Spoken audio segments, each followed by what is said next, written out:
man, I hope they don't say I'm late again. I just don't want anybody to make fun of me for being late. It's really hurts my feelings when they say that I'm late all the time. Every time. Constantly.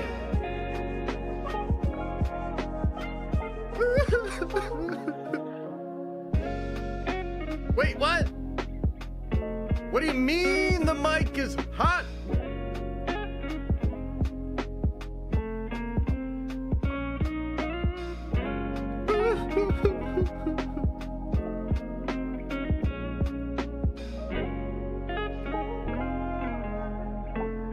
What up?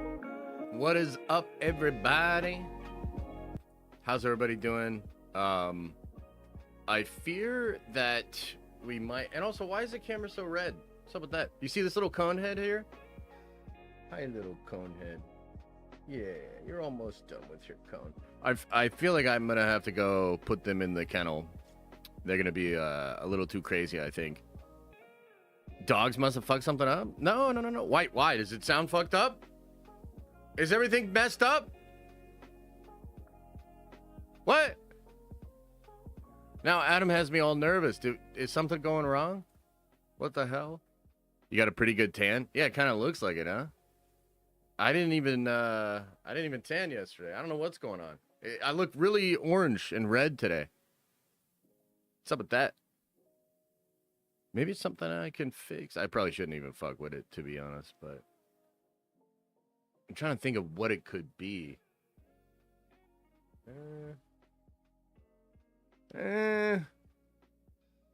We could try to fix it, but it's all right. You said it was red. You said it was red. Hang on. Let's try one thing. We'll try one thing. See if we can fix it. Because, honestly, it's been a little bit of an issue anyways. So let's do a thing here. Oh, we do have that applied. That's kind of interesting. Okay, so maybe we pull that up a little bit. Oh, we don't have... Hang on. Oh, man. We're definitely professional streamers over here. This is exactly what you want. Is that doing anything? I guess a little bit.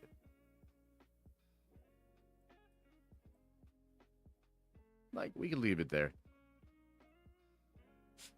We could leave it there. I gotta take her into the next room, though. She's not going to be chill. Last week, someone asked if we'll see who made the Spider-Man who bit Peter.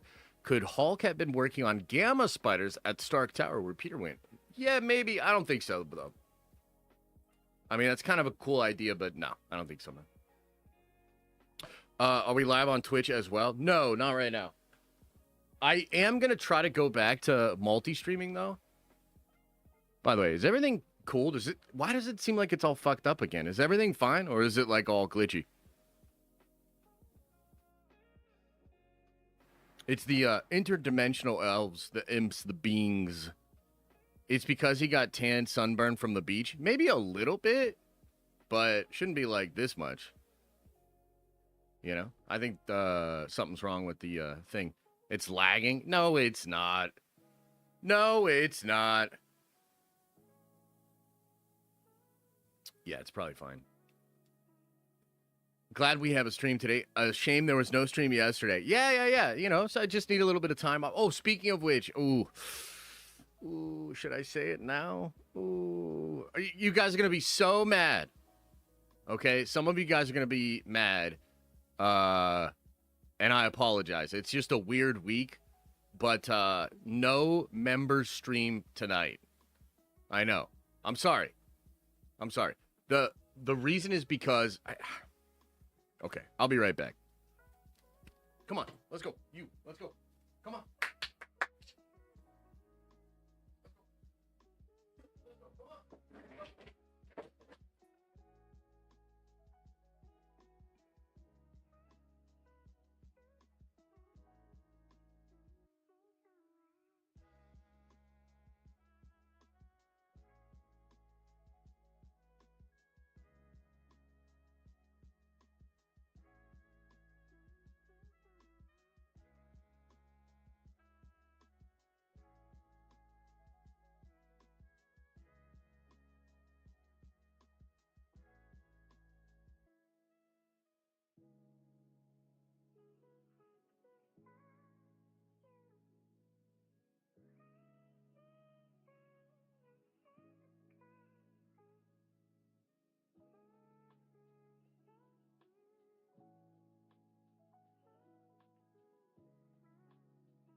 Oh my God.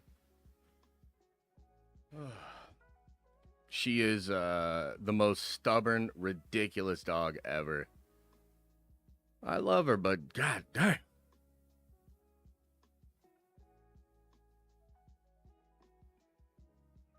We'll go like that. Jeez. Why is it like this? I don't understand.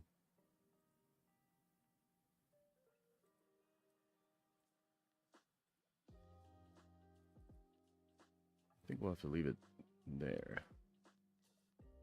That's what we had. Fuck it. Fuck it. Will we ever see Daredevil in live action again if Daredevil Born Again gets canceled? I would assume so. Yeah.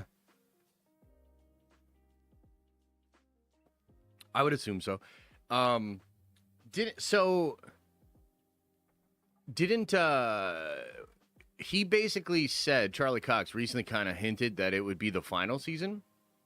What was the context there? Did he actually like dead ass say it's just the final season? Because he said that, and then Vincent D'Onofrio kind of said that's not what it is. So I'm a little bit confused.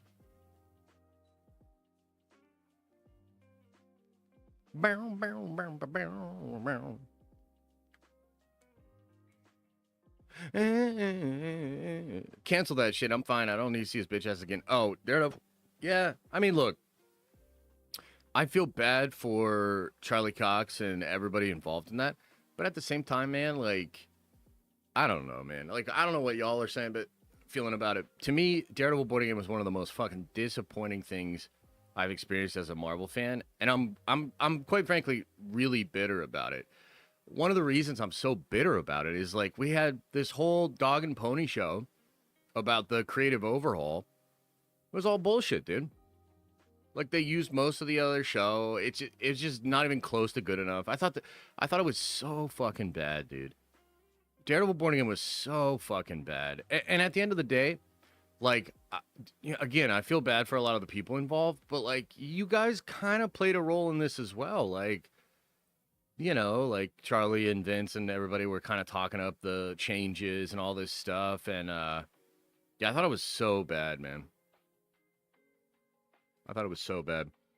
Yeah, I know some people liked it. It's crazy because there's definitely people that liked it, but guys, like, I thought it was really bad. It declined in numbers over time, and it never charted. Like, it never charted, and it's just crazy compared to what that was supposed to be. What it ended up being was fucking terrible. So I don't know, man. It's a weird conversation because I do like Daredevil a lot. The second season is probably going to be really good. Maybe if it's really, really good, we'll get more. I'm not sure. I think the second season will probably perform better just in general because it'll have a season one to back it up, sort of pad the numbers. Yeah.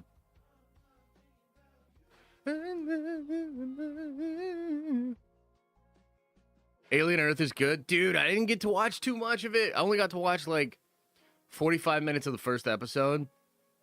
Everybody was just like worn out, man. It's been a crazy couple of weeks for the fan. Okay, so anyway, I got to say this.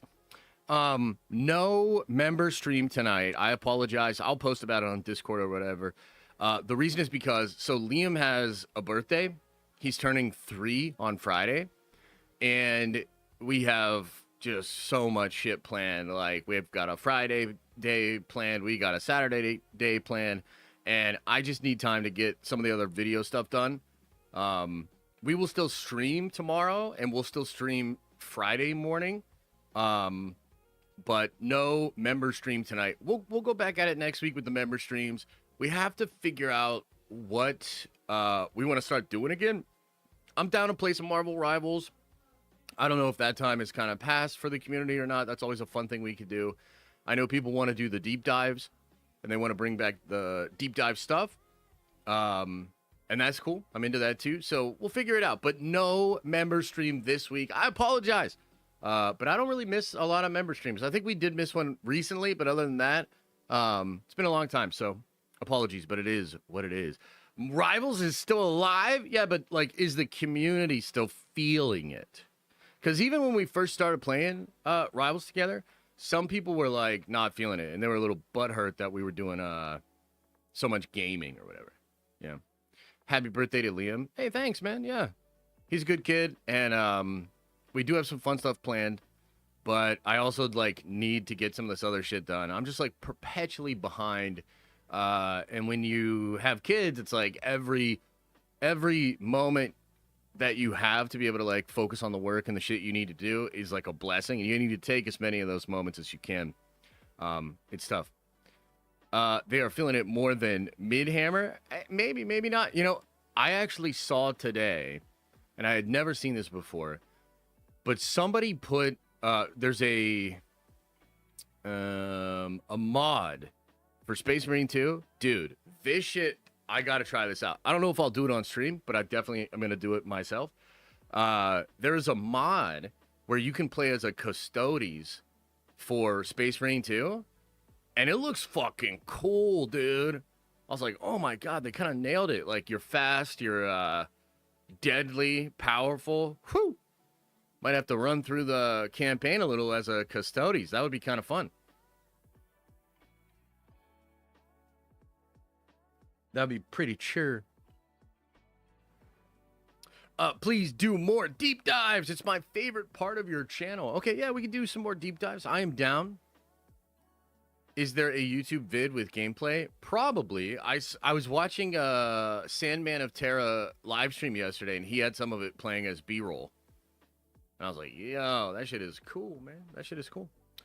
Hey, Josh. Been burnt out the past month, so I took a break from all social media and nerd news. Is the Warhammer podcast still coming? An update on Nerd Theory. Yeah, the Warhammer podcast is still coming, but honestly, it's stalled. I don't know when it'll drop exactly. And then Nerd Theory, I mean, dude, the only thing that is keeping me from doing Nerd Theory, number one, is just I'm so fucking busy and I'm trying to get Unity back on track before I commit to that. And then number two, dude, I don't know. Star Wars, man. Basically Star Wars. I don't know. I just don't know. Like, you know, I love Theory, good friend of mine, but fuck, man. Talking about Star Wars is just like...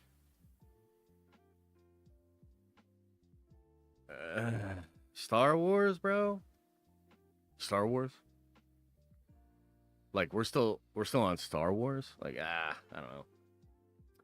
Josh, do you have lightsabers? I do. They're somewhere. This is dope. What is it? Is that the Custode ship?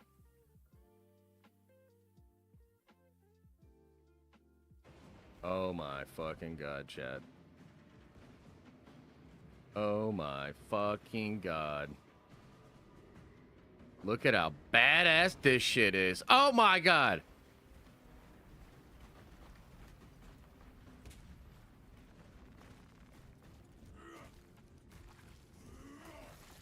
Okay, cool. Show them slice and dice. I want to see some slice and dicing. The front gate is inaccessible, so you must enter from below. Fortress schematics show a waste reclamation center. Travel beneath the tenement. See if we can get more. Oh yeah. Oh, he's rocking an axe. Let's go. The axes are cool, man. They hit on threes, but they do 3 damage, you know, in the actual game. They're pretty chill. Oh my god. Yeah, so I might have to play this shit, man. Like, that is fucking cool, bro. Alright, just 30 more seconds. Chill out. 30 more seconds. Chill out. Oh my god. Fresh magazine in. All specs tagged as Zoe. Okay, so you use... Okay, that's interesting. Yeah. We'll check that out later. That is cool, man. That is some cool shit. Love it. Can you respond to my super chat from last night?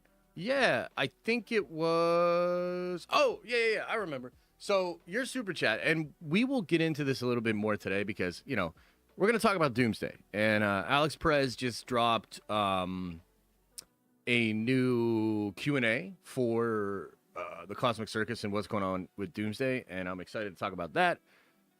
One of the things they do talk about in there is like the teams, right? And the Fantastic Four, the Marvel team, etc. So I think your question was like, should we be concerned that the movie is about those characters and not really so much about Doom? And like, and I think some people are getting a bit concerned that it's actually not going to be a bunch of crazy Dr.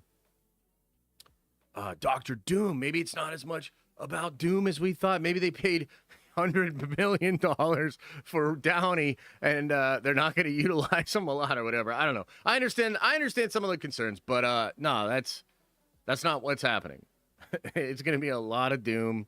It is basically Doom's story, and you'll see because some of the stuff that the Cosmic Circus talked about mentions that as well, right? Doom is like the hero of the story in the same way that Thanos was the hero of Infinity War. So trust me, you're going to get a whole buttload of RDJ Doctor Doom. 100%. Helldivers is nothing like Minecraft. No one goes back to the Helldivers like people do with Minecraft. Helldivers is actually surprisingly held on fairly strong, and it does see spikes in its player base. I think the Xbox collab, like the Halo collab, looks cool. Maybe that'll bring a bunch of players back. I don't know. But I think Helldivers is actually doing all right. I'm not a scientist. I haven't looked at all the numbers. But, yeah. I really love your recent Warhammer Explained video. I also thought about the point about how the old heads of Warhammer think that the current state of Warhammer is interesting. Oh, yeah. For sure. There's going to be that's a whole thing. Yeah, we'll get into more on that as we get a little closer to the Cavill stuff for sure. People are saying Loki's team will be called the Exiles. Ooh, I kind of like that. That's cool. We'll get into it. We'll get into that. Loki's team, huh?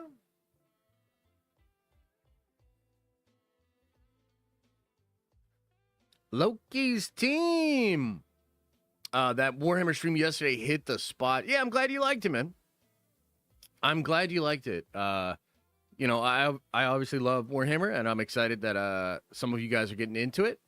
I'm working on my videos for Warhammer Explained. It's taking a little bit of time, but we're gonna get there.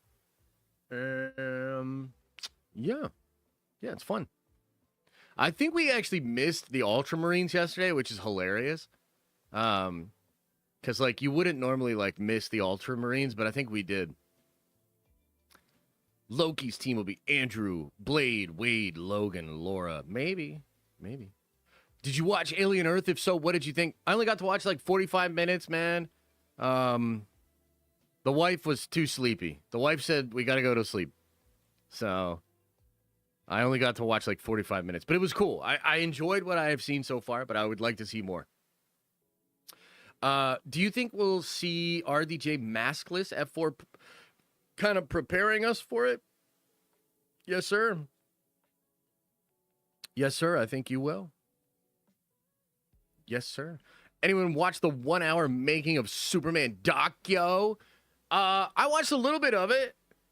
There's a lot of combos coming out of it that are interesting, Gunn and David kind of arguing about the final speech.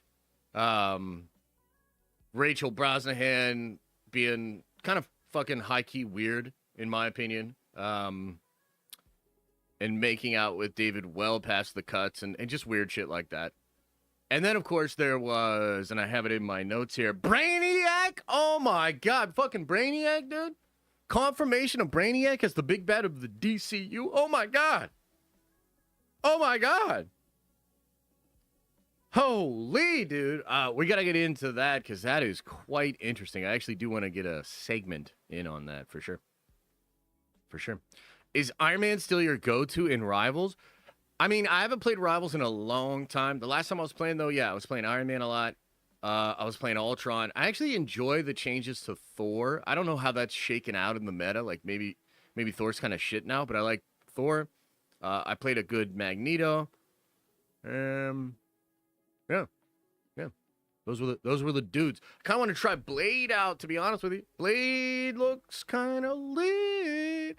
They nerfed Iron Man so much. What the fuck? And then Iron Man is a problem right now, low-key. Which one is it? Which one is it? If I go by how accurate your Warhammer takes are, I'd have to say that Justin is lying.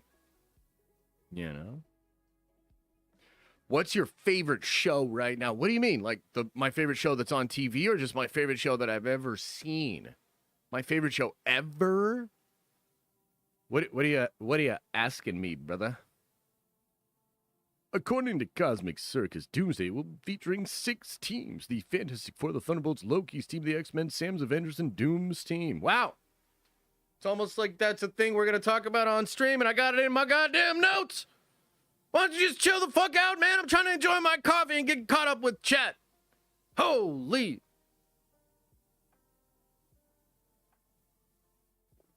But thanks, yeah. Justin, yeah, he's a problem for teams who don't look up. I'm tired of getting motherfuckers in my team who can't look up. You know what? If a lot of players cannot look up in the current game, I will definitely return to Rivals. I will return to Rivals, and I will shit on everybody with Iron Man. I was top-ranked Iron Man player in the whole world. You know? Yeah, I know. Why didn't I just go pro or whatever? Because I just love Warhammer so much, and I want to go pro in that.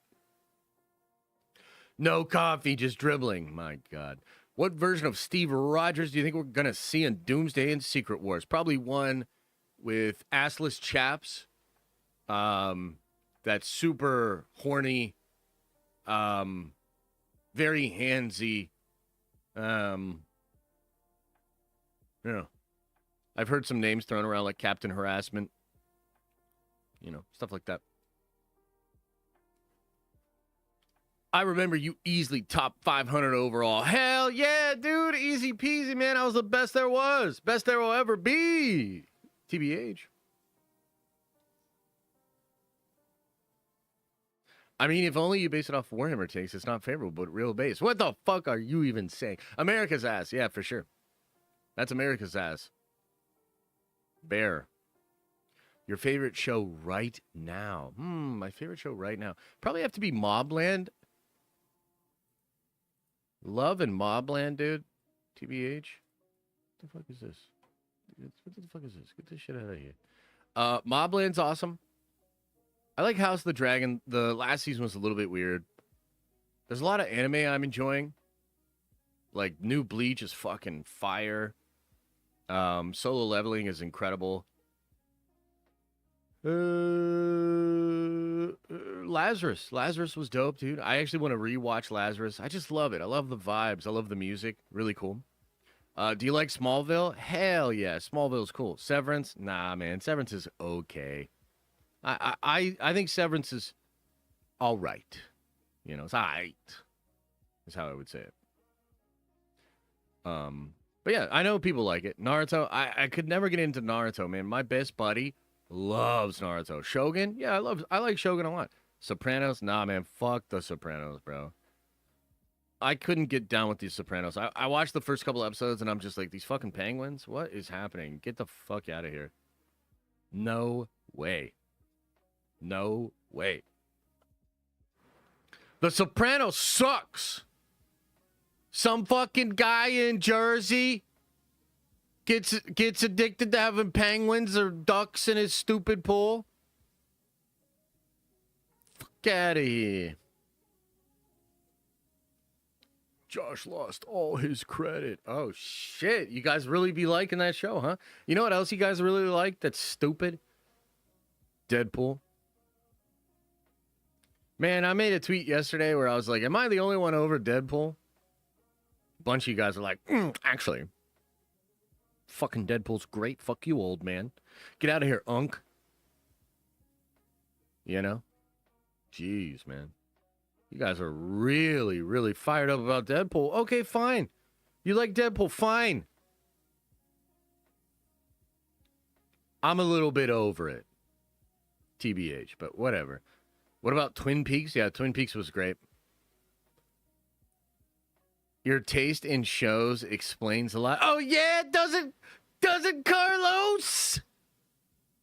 Yeah, does it now? Hey, by the way, how do I change everybody's name back to regular shit? Josh, did you see the rumor that Peacemaker 2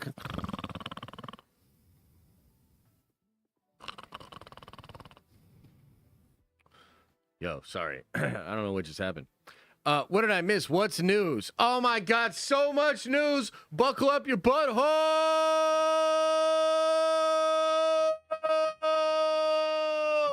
But also, we'll get to it in a second.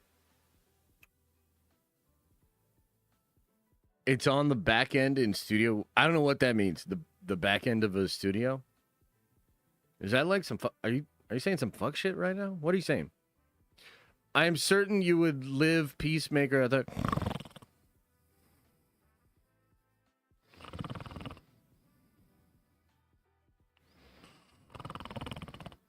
Ugh, shit. Anyway. Ryan Reynolds is a douchebag in real life, though. I mean, I don't really care about that. I don't really care about that. But yeah, maybe. Josh, I want to box you right now? Why?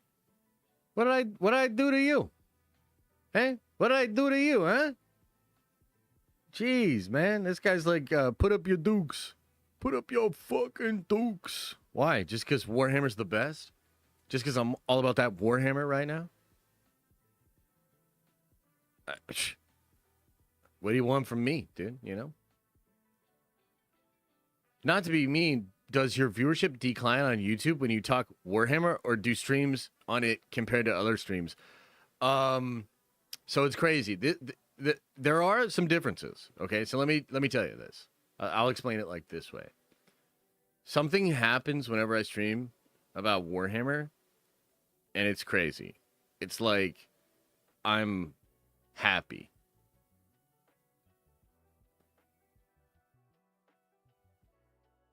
And it's crazy because I'm actually so happy that I don't give a fuck about the decline. But yes, there is a decline. Yeah. It would appear not all of you have figured it out that Warhammer's the best and it's the future. It's okay. I'm gonna keep doing my thing.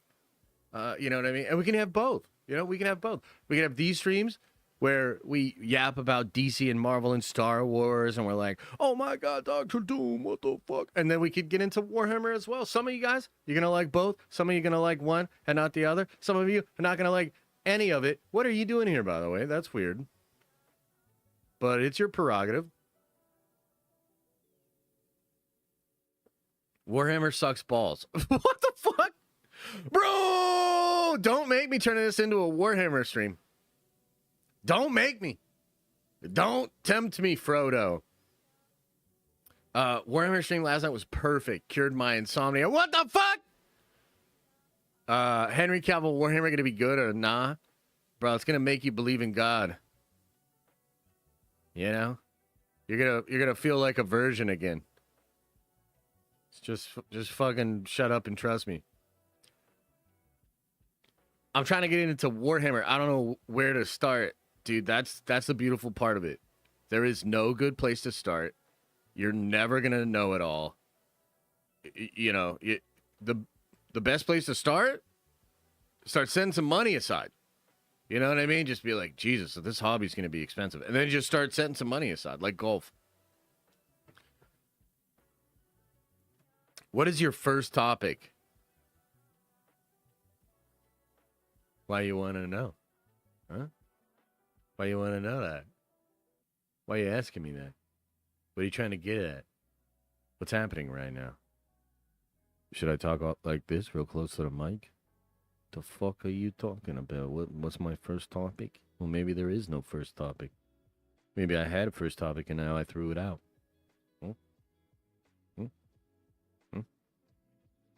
If I were good at setting money aside, I wouldn't be here. Fair. Facts. Fair. Tell me about it. Tell you about what?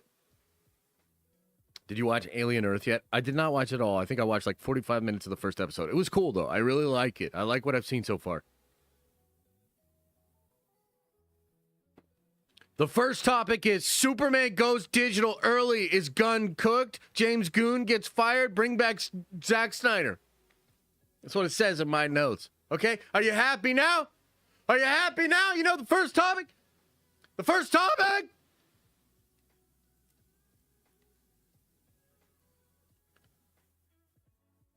Anyway. Can that be the last topic? Nah.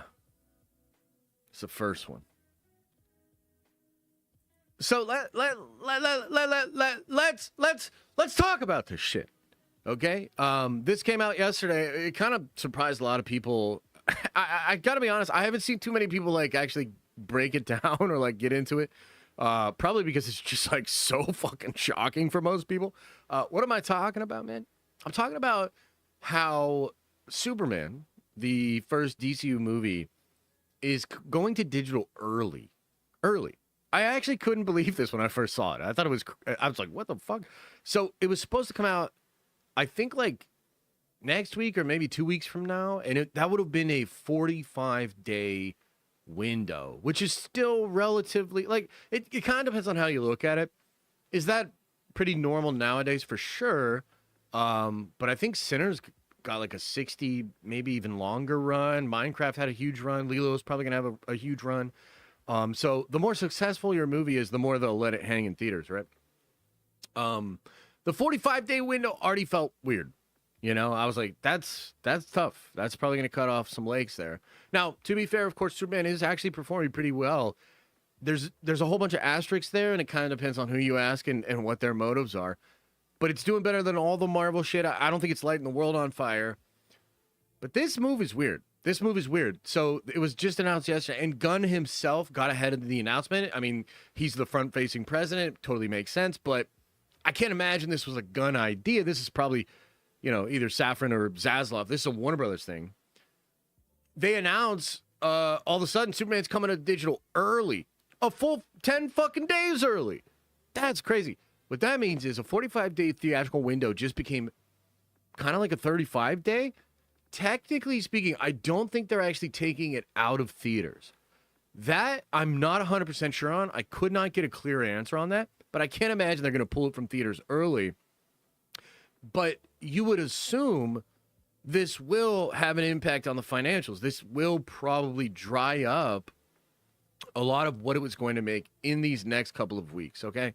Now, I'm so interested about this, like why this would happen, okay? And yes, as Adam points out, and I think other people pointed out as well, right now it looks like it's going to be a $30 purchase on digital on Friday. No rentals, no way to do it cheaper. $30 buy. You purchase it for $30, which, by the way, was that what Black Widow was? I kind of want to say that's what Black Widow was, right? Like $30 to buy it and watch it from home or whatever, right? Anyway, so the $30 price tag, why are they doing this? Well, I think the most obvious answer, and this is just like an Occam's razor, just thinking logically about it, kind of an answer, is they are worried that a couple of more weeks or even 10 days will kind of knock Superman a bit away from the hype and the conversation. And I think this is something they did because they were like, yo, Superman is still on the tip of everybody's tongue. Superman is still very much in the news. I would like to have this thing come out early at a higher rate while the interest is still hot. And then you'll get a bunch of people that like really wanted to see it again, but just can't make it out to the theater or don't prioritize going out to the theater. And those people are likely to make a purchase. And I think by moving it early, like you're doing some FOMO, right? Like this is similar, guys, to what they did with the fan screening. And we don't know for sure, but it seems as though it could have something to do with that one marketing guy, that guy that they brought from Disney.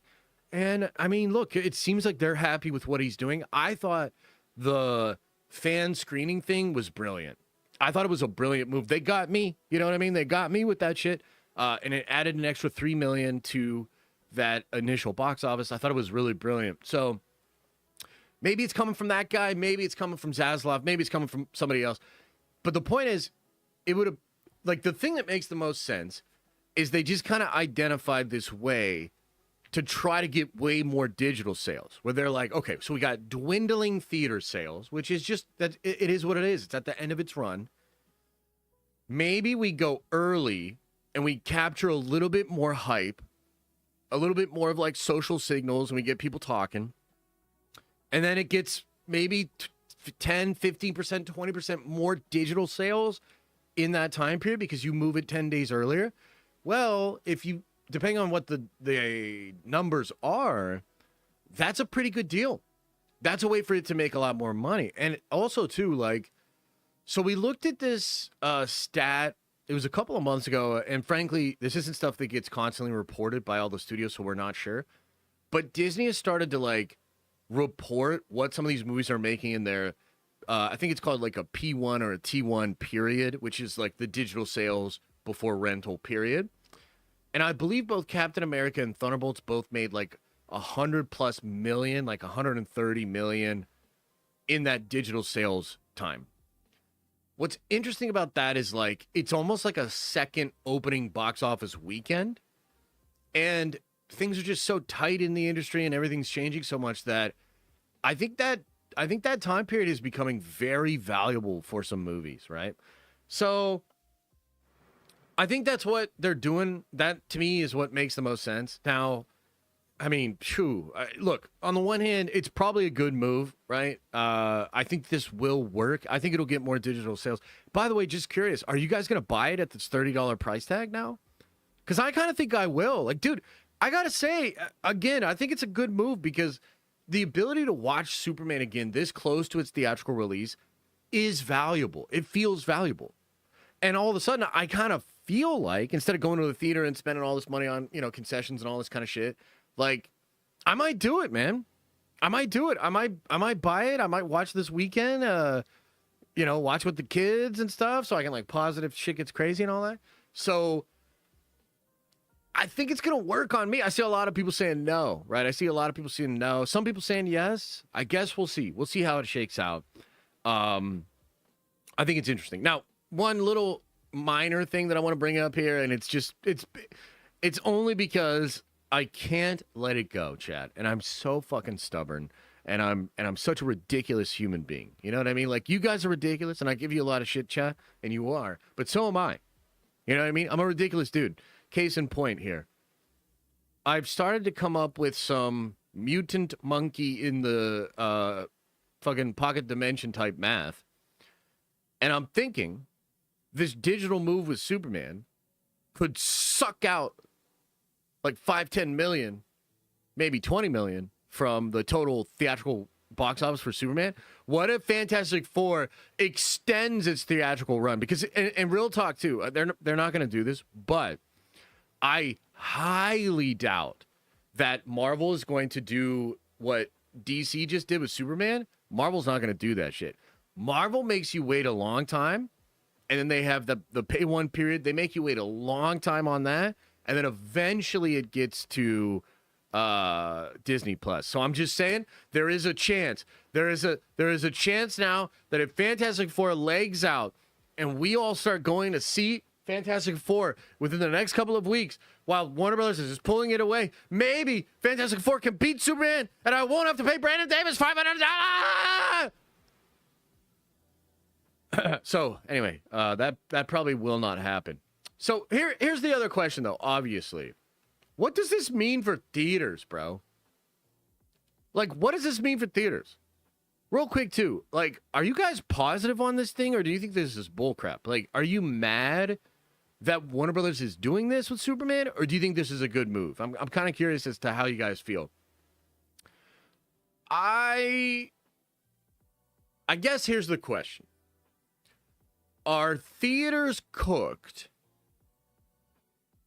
because this is now happening, or is this happening because theaters are cooked?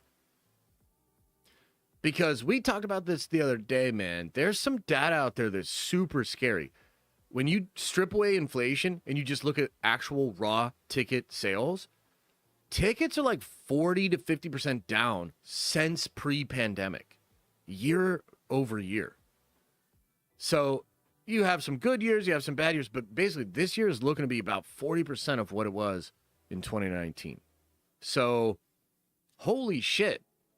Like this just like the theatrical model might just be cooked, you know, and we sort of talked about this, like theatrical might end up being more of a marketing conversation piece. You know, it might become a little bit more like almost like applicable to Broadway, this like fancy way of enjoying movies that only a very small group of people do. I mean, plays in Broadway used to be like the whole thing, and now they're kind of like a diminished, you know, like well respected but just not as lucrative business, right? So maybe theaters and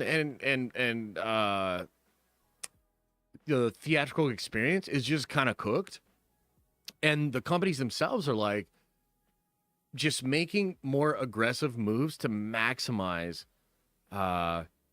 on the money that's out there. I don't know. It's really weird. There's a lot of really crazy stuff going on right now. While this is all going down, there's all these moves that Paramount is making, right? So Paramount secures the Paramount's actually a really interesting company right now. You know, they canceled the Colbert stuff. They signed this massive big fucking deal with South Park, and they're letting them just go wild. And they just signed this UFC thing, right? And it's just kind of interesting because, dude, ESPN and ESPN Plus, I think ESPN Plus is fucked. And I don't think it was ever that, like, good or prevalent or whatever. But, dude, it's weird watching, like, the big Disney companies kind of, like, falter and lose steam. And Paramount's making some interesting moves, trying to, like, court maybe a different audience. Yeah, it's an interesting time right now. I don't know. I guess what I'm saying is this. I know that, like, I like going to the movies, and I like the theatrical experience. But I don't know that even I like theatrical enough to just sit back and say that it should exist despite how inconvenient it is, and it should exist despite how much better and more convenient home release and digital release is. Like, I just don't know, man. Like, I'm this is a really interesting move, and a lot of people that in the industry are, I think, not touching this. Like, I don't know. Maybe I'm wrong. Maybe I didn't see a lot of the takes or the videos. I think this is a big fucking deal. And it feels like nobody wants to touch this story because of what it could possibly mean. What it could actually indicate. And it's just, I don't know. It's just a weird one. So, I don't know. Just wanted to bring it up. I think the digital early thing is a smart move. But I got to tell you, man, I think theaters might be cooked, man. I think theaters might be cooked. I think in the future, you might have opening weekends, and that's it. Like, opening weekend, you know, you get one initial pop, you know, you make a couple $100 million on a big movie, and that kind of chunks your cost, and then you go right to digital, man. I think that's coming.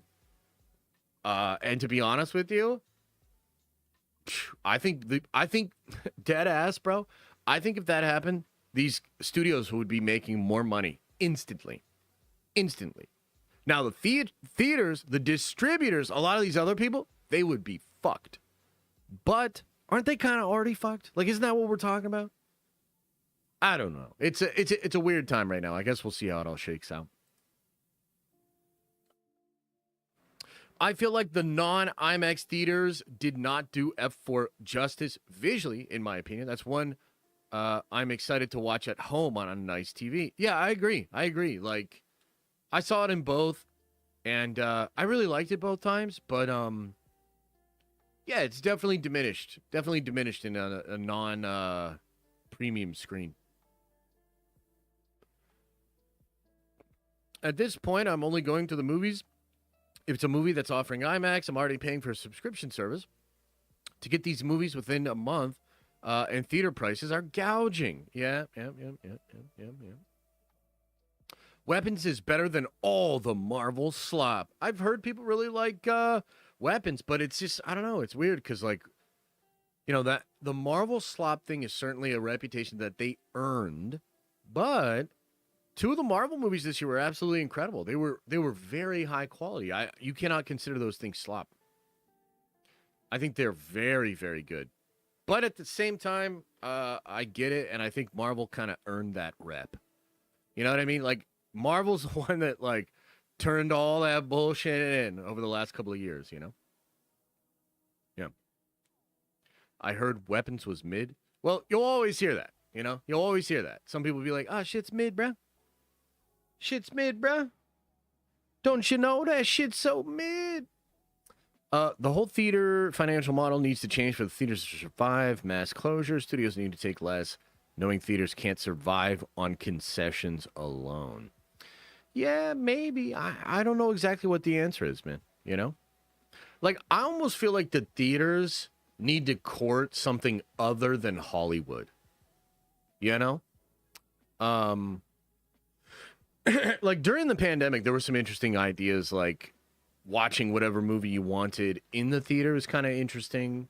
You know, like more event type things I think could be interesting.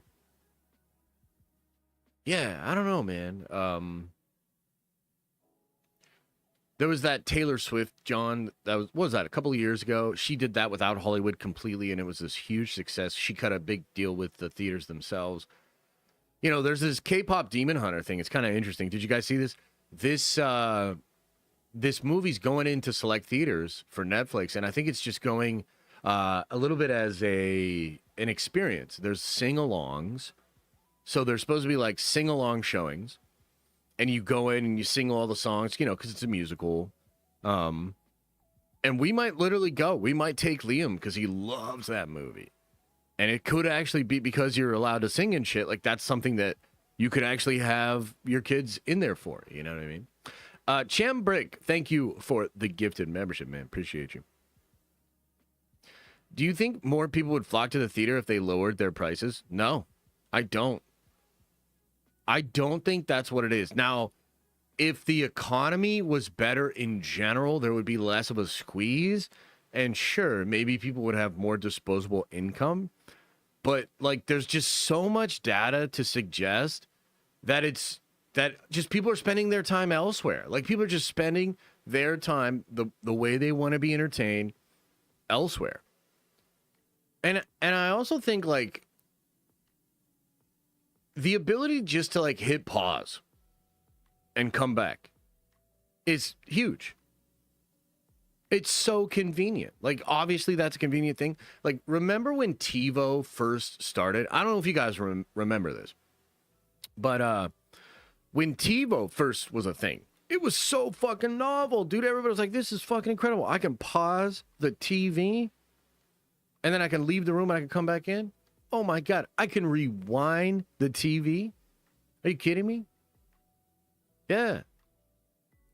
This is huge, man. Like, convenience is a thing, you know, and the theatrical experience is cool, but I can't help but think it's actually just a bunch of, like, artistic people and theater kids that are holding on to this kind of, like, dying thing that they love, and they're not actually thinking in terms of, like, how do we continue to provide value to actual consumers nowadays, you know?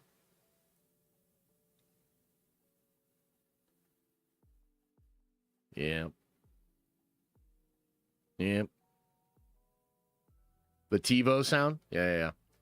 NFL signed with ESPN, Josh? Yeah, I mean, that's good. That's definitely good for them. Always tell myself I'm going to go out and watch a movie in theaters, but I'm just like now and I'll wait till it comes out on streaming. Yeah, I think that's what it is. Like, there's just a bunch of people that like it, would do it, but when it literally comes time to do it, like, dude, I almost didn't even go see Fantastic Four a second time. I've only seen it twice in theaters, and I love the film, but I almost didn't see it a second time because it's just so fucking inconvenient to go to the theaters. Like, I got to make sure, like, the family's chill. I either have to find somebody for the kids so that we can go out together, or I go out myself and make sure everybody's good. I have to, like, you know, leave, travel, buy tickets. It's just, it's so fucking inconvenient, dude. It doesn't match up with the rest of the way that technology has advanced our social communications.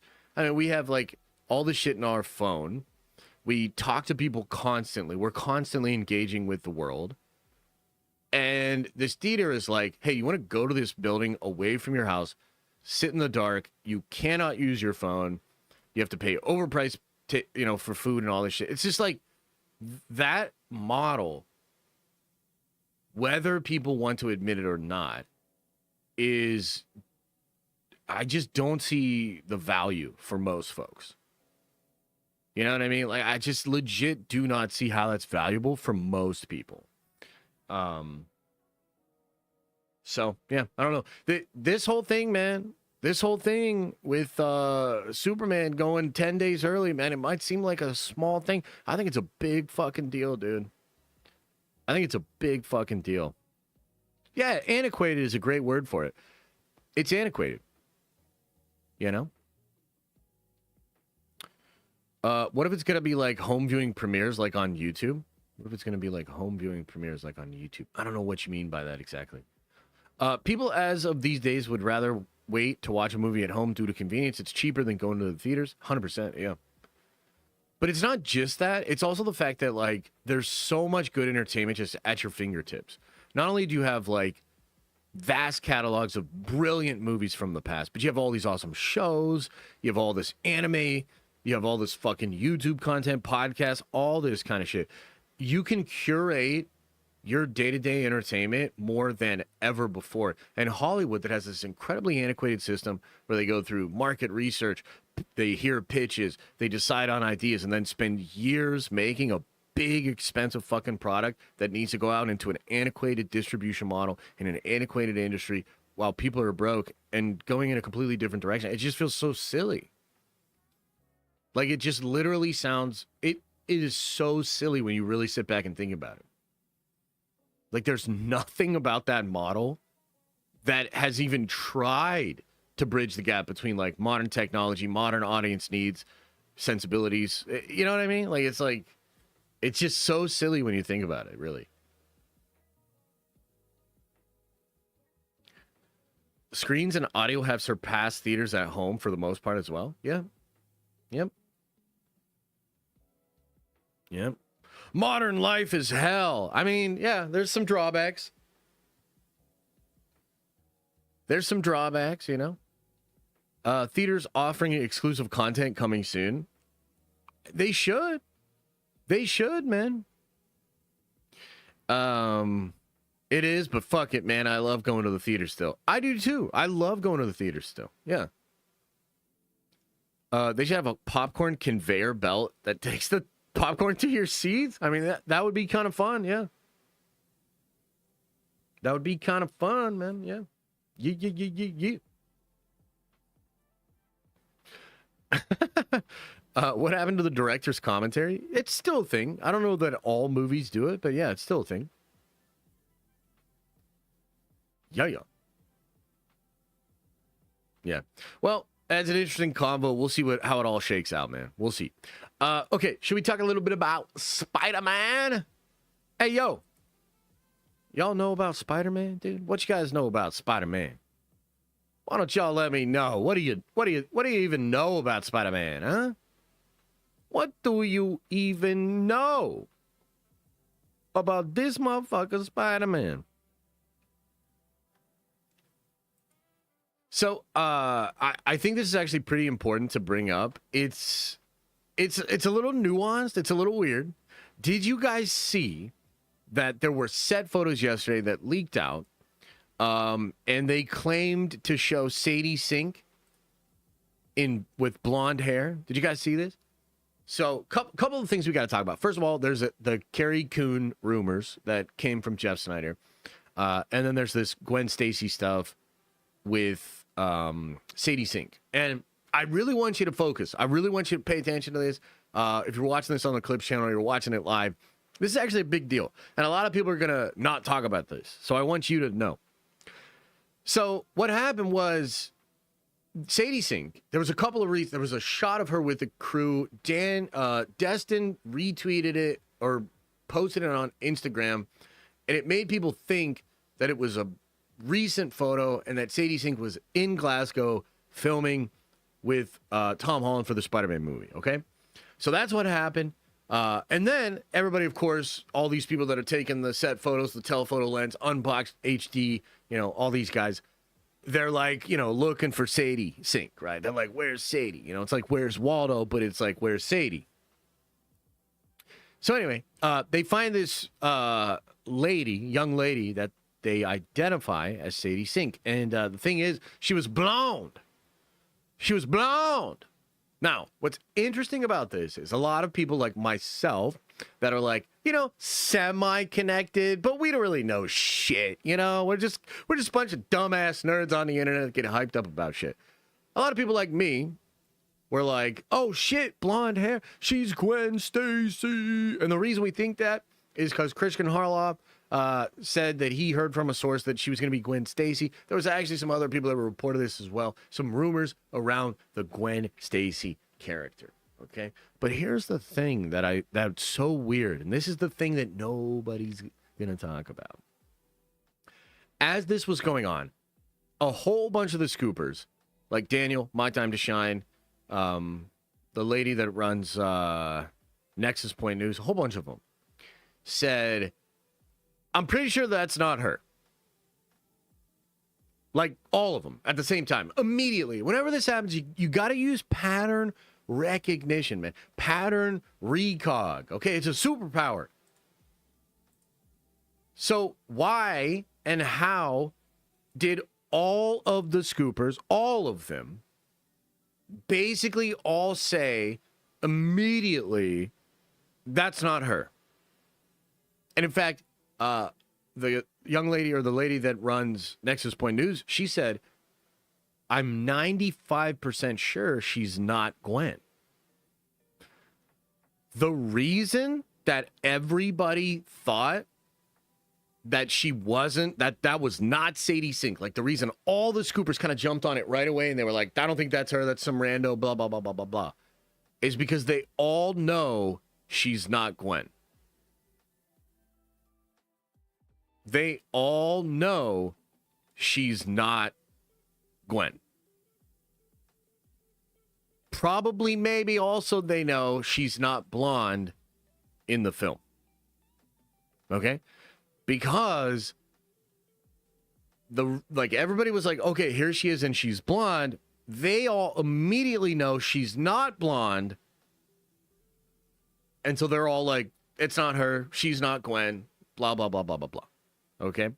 Now, that's really, really important because a lot of them they're not like admitting this. They're not trying to talk about this, but that absolutely happened. And if you're just like kind of paying attention and trying to figure shit out, this is actually a really telling thing that happened. It's a pretty clear indicator to me that she's not Gwen and that she's not blonde. Okay. The only other thing that's kind of interesting is My Time to Shine did tease that she knew who Sadie Sink was playing, but she said if she revealed it, it would actually be a massive spoiler. A massive spoiler. Okay, so what does that mean to me? I still think there's a chance that she's Jean Grey. If she's not Jean Grey, she's probably like May Parker or something multiversal. Okay? But I still think Jean Grey. I still think that's possible, okay? And in fact, let's talk about the Carrie Coon stuff. Okay, so Carrie Coon, who was the actress that played Proxima Midnight, actually, in Infinity War, she didn't get paid enough to come back for Endgame, so she didn't come back for that. But she played Proxima Midnight. Well, the other night on the Hot Mic podcast, Jeff Snyder got a text from somebody that said, Carrie Coon is playing the main villain of Spider-Man. Okay, and he had another person say that it was true. And so a whole bunch of people kind of ran with this, and they were like, oh my God, Carrie Coon's the main villain of Spider-Man, this, that, second, and third. So Jeff walked it back. He said he talked to some people that said that's not true, so it's not going to be Carrie Coon. However, still a very strong possibility that this is a female villain, and that somebody like Carrie Coon, like a Carrie Coon type, could end up being the main villain. Because we've heard before that there is some female villain that's very important to this movie. Now, again, we do not know what they're cooking here. This is apparently crazy. And we keep getting all these like little hints. Like a lot of the scoopers just keep saying like silly shit. Like nobody's ready for what they're cooking. Nobody's prepared for how crazy this is going to be. Like blah, blah, blah, blah, blah, blah. Right? Well, what could that mean? I mean, that could absolutely refer to X-Men, you know? And Spider-Man dealing with the X-Men would be kind of interesting, especially considering what they're going to set up in the next two Avengers movies and the fact that the X-Men are going to be a huge part of the next saga, right? The only reason I think it could be Jean, and I think it could actually be like Emma Frost, is because Peter made the whole world forget who he is. That probably does have something to do with the astral plane, or, you know, maybe the mindscape, something that psychics or telepaths would have some level of access to. And it's also possible that he would, or rather that Emma or Jean could actually read Peter's mind and know that all that shit happened and realize that there's stuff so powerful in the universe they could make all the psychics and everybody forget what's going on. It could also be an interesting way to deal with Hulk and Hulk snapping, and maybe have like a telepath that's convincing Hulk to snap or something like that. So I don't really know. That's all rumor. That's all speculation. I don't know if it's going to be Jean Grey or any psychic or any X-Men shit. But remember, Jeff Snyder said that Sadie Sink was going to be Jean Grey. Then it was reported that she's in Spider-Man. Then we all pretty much assumed, oh, she's not going to be Jean. Well, recently Jeff has said he's still hearing Jean, right? So I don't know, man. I don't know what they're cooking, but what I'll tell you is this. After yesterday, I'm basically 100% convinced it is not Gwen Stacy. I'm pretty convinced because of the reaction that all the scoopers had. And also, seems like they all know who she's playing and what it means. And it's apparently a big spoiler. I don't think they're going to be able to resist leaking this. This is going to come out eventually. We're going to know. And it's kind of exciting. So I'm leaning on maybe multiversal something or other there, or Jean Grey. So that's what I think is going on. Little update. What do you guys make of that, man? What do you make of that? And who do you think she's actually playing? Felicia? So again, I'm pretty sure she's not blonde, guys. So I don't think it's going to be Felicia. It seems as though they wanted a redhead specifically. Mayday. Absolutely could be Mayday, yeah. Stop quoting Jeff Snyder. He was wrong about Robin and Batman. No, he was right about Robin and Batman. He's 100% right about Robin and Batman. I understand your take, but honestly, I think it's not that deep. Scoopers are just playing the game. What do you mean? You don't think it's that deep? They're just playing the game? I don't understand what that means. Redheads have played Gwen. This is true. Yes, this is true. I think she would be a great Jean. Yeah, I think so too. I think she'd be a good Jean. Did you see the Discord stuff regarding Daredevil Born Again Season 2? Fisk corrected it. Yeah, apparently there could be a third season, maybe more. How could Jean Grey just pop up in the MCU? Well, I would argue, so two ways to think of this. We have to ask ourselves the question, is there zero X-Men in the MCU? Do they not exist at all in 616? Or are they delayed? We know that mutants have started to pop up. You know, you have Miss Marvel. You know, you have Tenoch Huerta as Namor. There's another mutant. Didn't they talk about another mutant? So we know they started to pop up. Is it just the case that He Who Remains was preventing them from popping up, delaying them from popping up? And then ever since he got out of the picture, now they're starting to pop up again? I don't know. So that's like one way that it could be happening, because it seems like in the reset, in the MCU reboot, it's like a whole new cast of X-Men, younger X-Men, right? So were they just not in 616 at all? Or were they? Are they starting to emerge? I'm not really sure. We'll see. Franklin, yes, but Franklin is not in 616. So, although he is probably a mutant, they never confirm that. He's probably a mutant. They just say he has the power cosmic in the FF movie.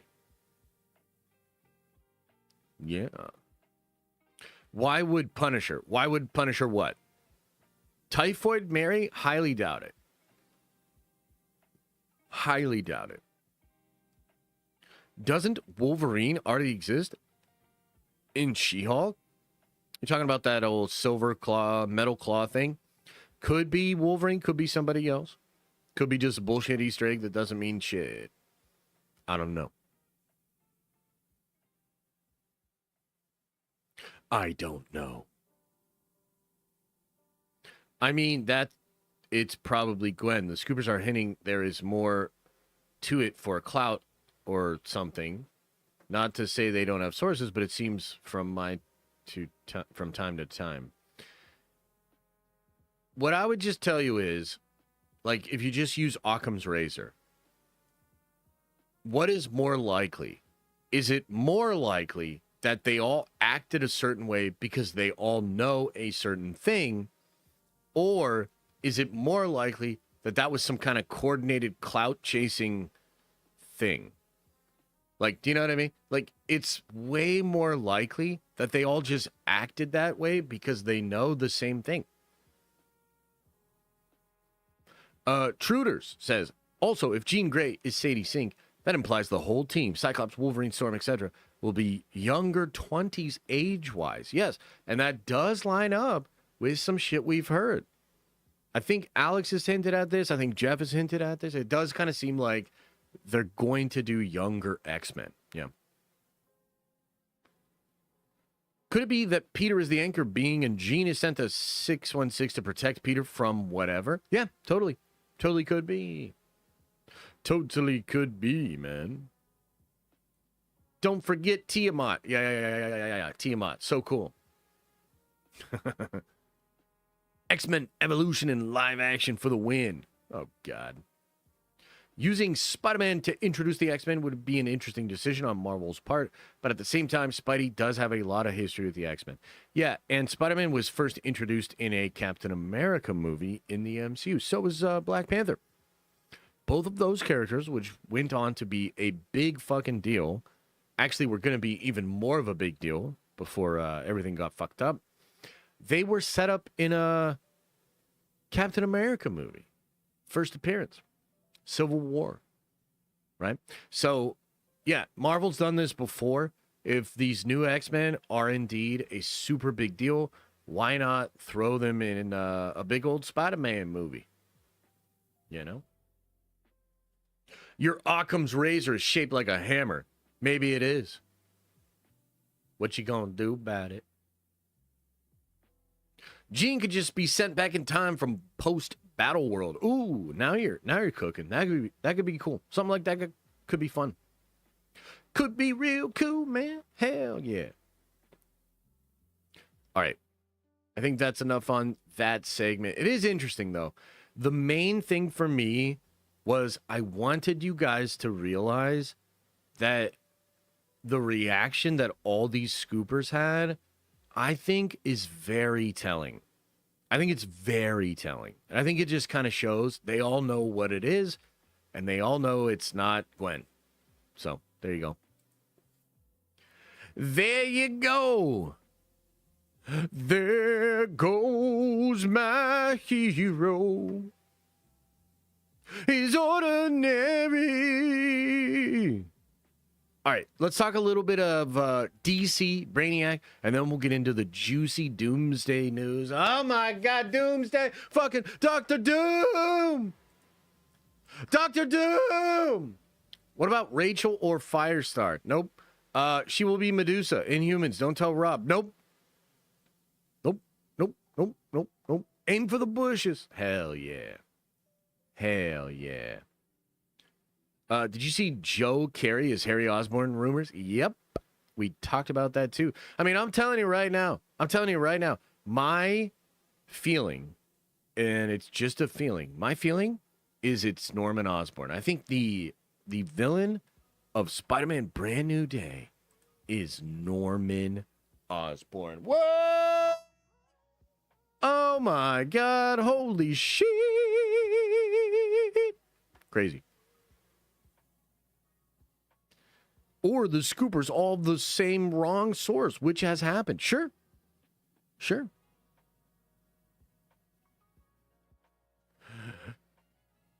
Hell yeah. Norman Osborn. I just got a feeling. I got a feeling. Woo-hoo. Okay. Let's talk about Brainiac. Y'all know about Brainiac? Chat, you guys know about Brainiac? Hello? Anybody? Brainiac? Anybody? So this is kind of cool, man.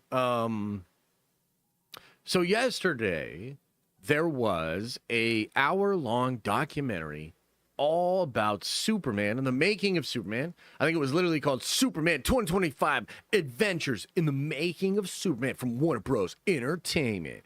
And somehow some people got a hold of this link. It was unlisted yesterday. I think it's going to release maybe officially today or whatever. It's a documentary. It's an hour-long documentary about making the freaking Superman movie, okay?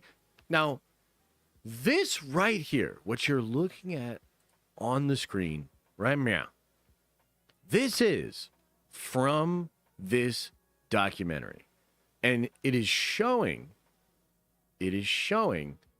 some either storyboard or comic book panel for some kind of inspiration or some shit.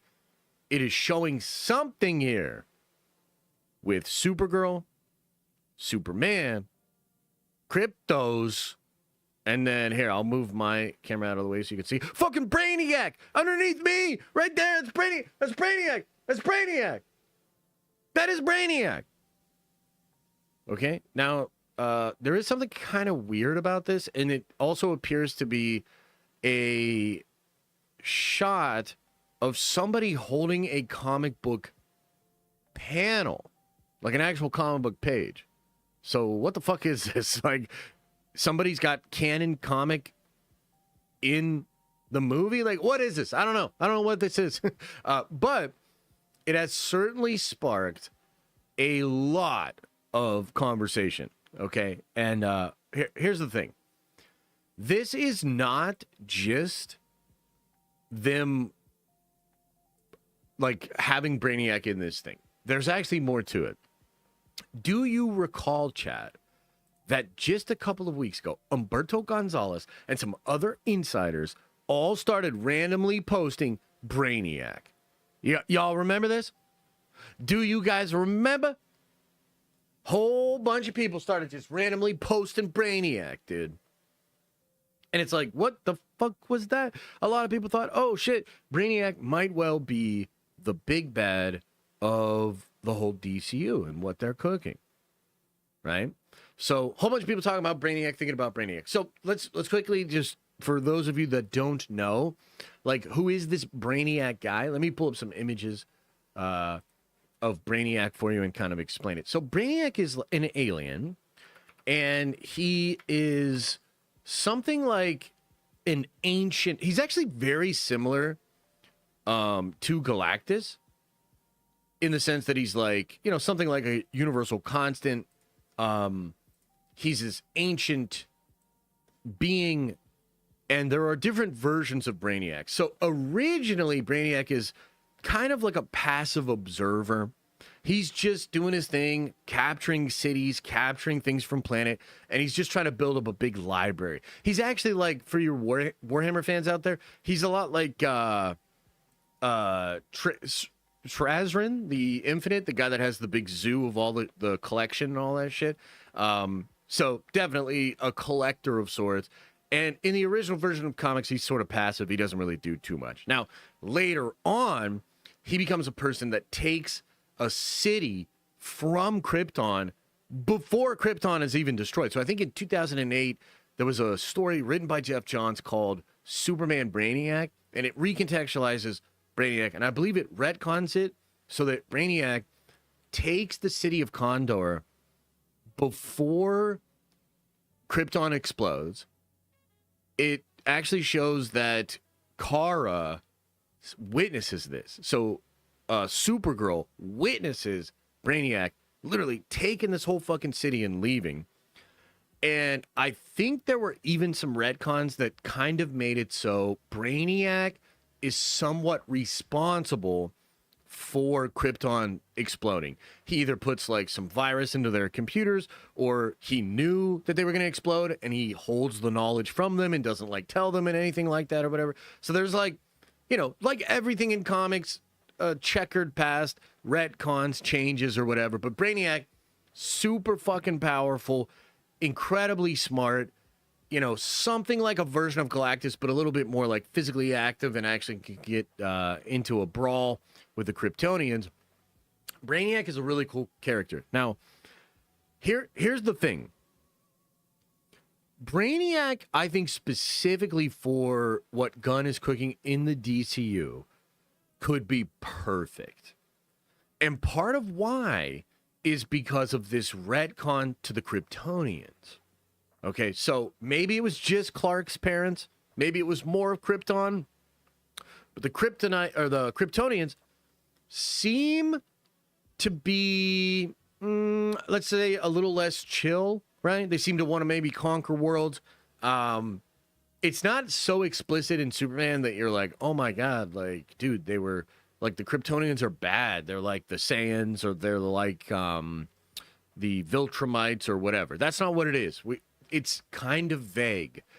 We don't know if maybe this is just they thought of humans as cattle and they just didn't respect us, and so it's not like they were being malicious, but that's just what they are. However, it's also possible that the Kryptonians are real bad news, and maybe even bioengineered by Brainiac, or maybe some ancient historical thing with Brainiac pushed the Kryptonians to be this way.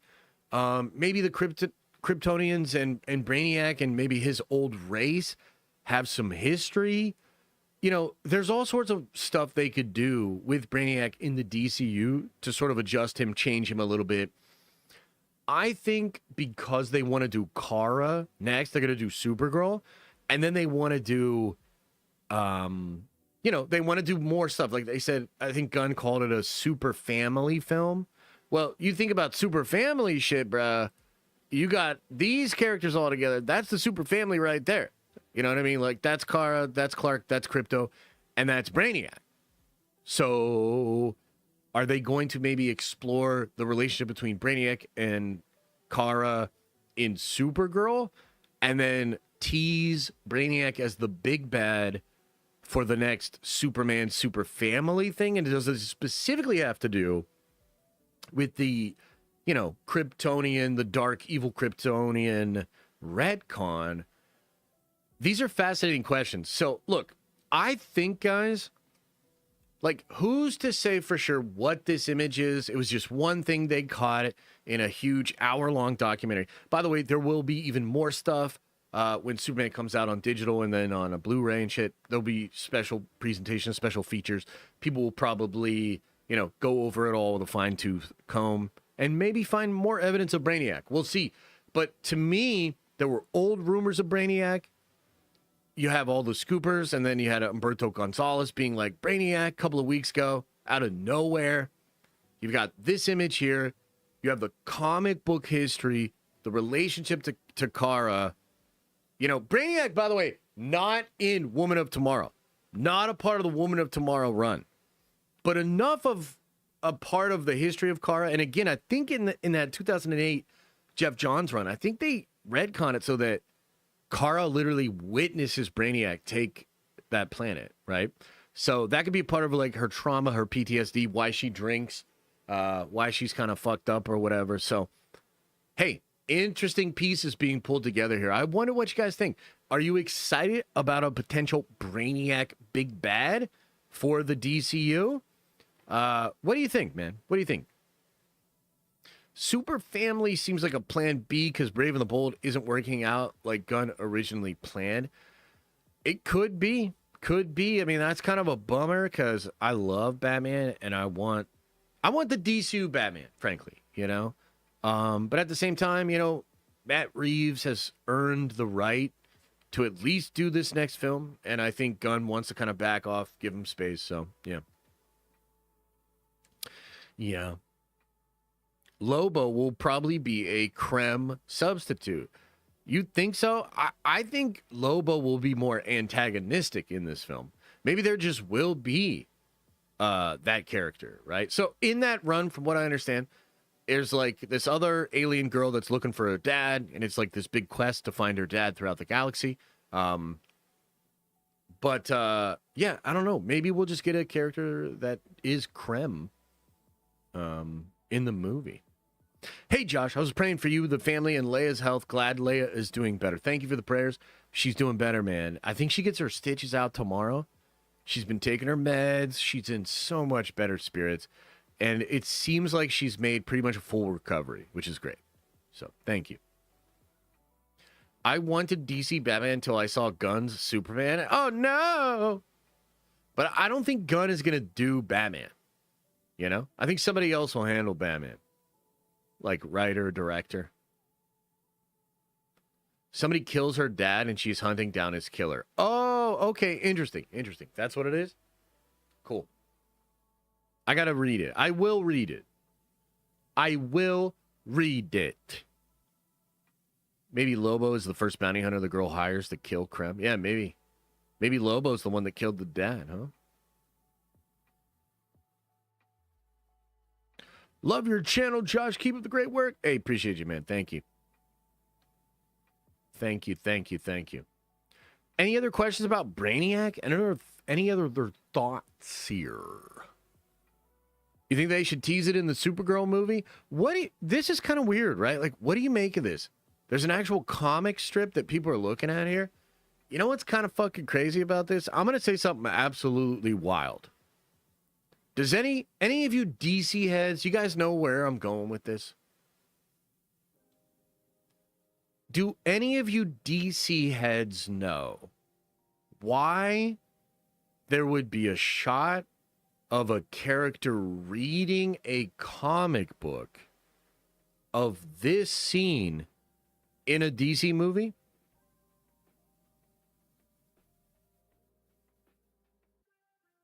Anybody? Come on, somebody has to know. One of you DC heads has to know where I'm going with this.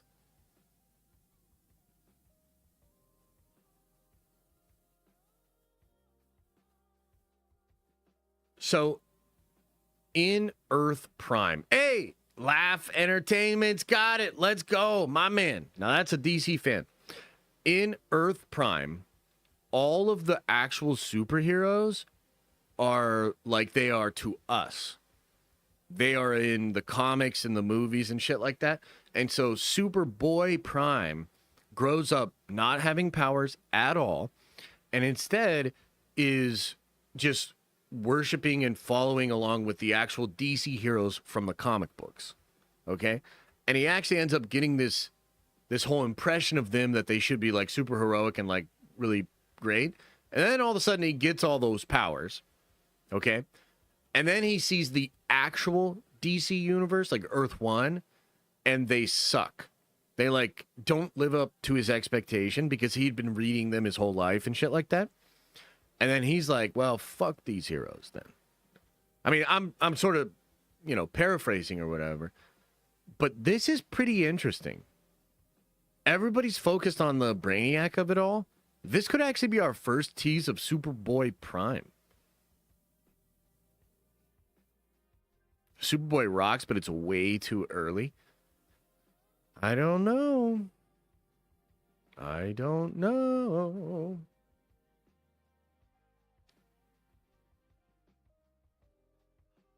I have no idea how they would introduce him. I'm just saying, like, that's what I think we're looking at here. That's the only thing that makes sense to me.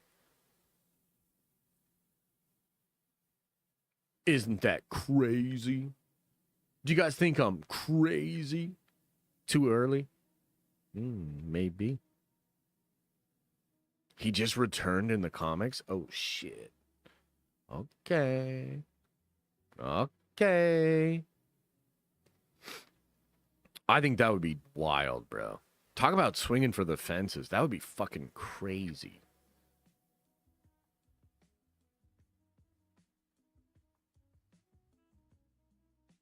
Yep. Yeah, exactly. Him and the anti-monitor. Well, you know what's funny about that too, Laugh Entertainments? I think they've teased the anti-monitor as well. Because all of this like space in between universes, and then there's that, what do they call it? The anti-neutron river or whatever. Like, dude, there's some teases of the anti-monitor, I think, already starting. So maybe they're setting it all up. So what if the Super Family movie is, you know, Superman and Kara and Crypto versus Brainiac. And then in a post-credit scene, we see Superboy Prime reading a comic book that's going over this whole story. And that's it. And we're just like, bro, what the fuck? That would be so cool. Anti-proton? Okay, interesting. Yeah. Dude, I think they're cooking, man. I'm excited for the future with Gunn. I'm a little like Supergirl, you better nail that shit. Clayface, what the fuck are we doing? But the Super Family movie, Brainiac, like some of the stuff they're cooking seems really cool. I couldn't possibly get into Peacemaker, but, you know, maybe it'll build up some cool shit and you guys will tell me and it'll be fun to speculate about. But, yeah, dude, DC, they have some gas in the tank, man. What if Superboy shows up in Peacemaker? I will watch Peacemaker. If Superboy Prime is in Peacemaker, I will watch it. Fuck it. I'll catch up. I'll watch season 1. He's not going to do that. He's not going to do that. But if he does, let me know. Let me know and I'll become a gunhead. I'll become a James Gunn fan if he does that.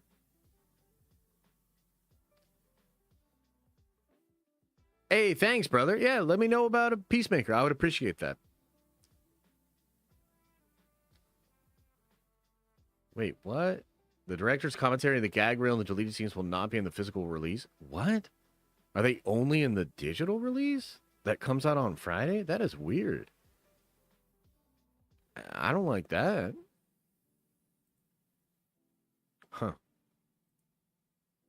Huh. Interesting. Why is why is it so orange in here? I'm telling you, I'm not this orange, guys. I'm not this orange. We're not Agent Orange over here. I went to the beach a little bit, but not like that. I was hiding in the shade with Athena, man. I can't do all that. I get burnt. You know?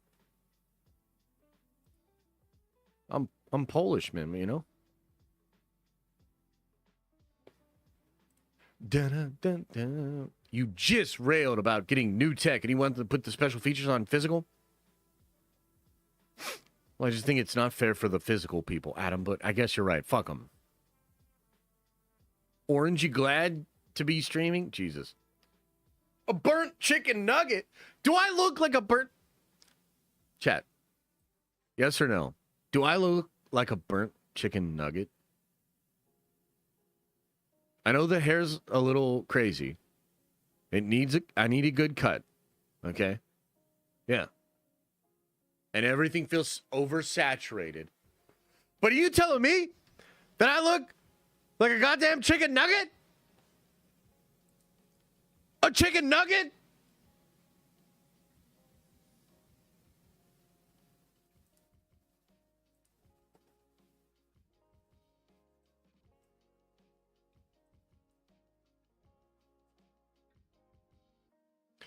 Oh, hell nah. 100%? Oh, shit. Fix your LUTs? I'll fix your LUT. Should I fix... let me fix my LUT real quick. I'll LUT your fix. Tell you what. I'll let your butt. Is that better? Is that better with the lut? The lut on your butt? Can I sing Oompa Loompa? The fuck? Do you ever do collab stream discussion with other content creators? Been a fan of yours for years and would love to nerd out with you someday. Not usually, bud, you know? Sorry. I don't really do stuff like that. I probably should, but Josh, you like 6 foot? Yeah. I'm actually like 6'7". The camera like shrinks you. Everybody, when I meet people in person, they all look up at me and they're like, "My God, the fuck?" And then I'm like, "Yes, little human, I am Josh. Nice to meet you." And then I eat them. I pick them up and I eat them like a goddamn giant.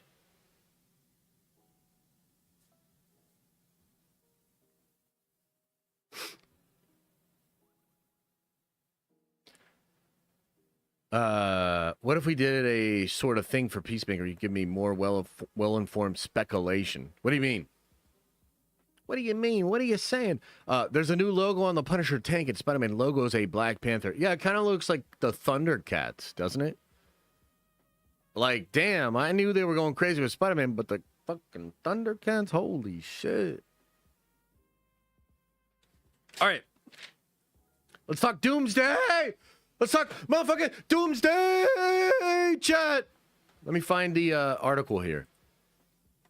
The Cosmic Circus, Alex Perez just dropped a bombshell about Doomsday.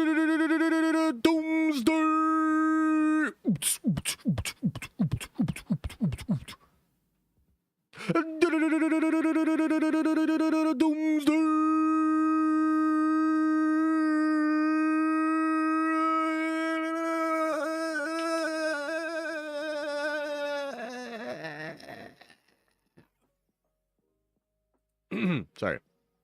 Doomsday.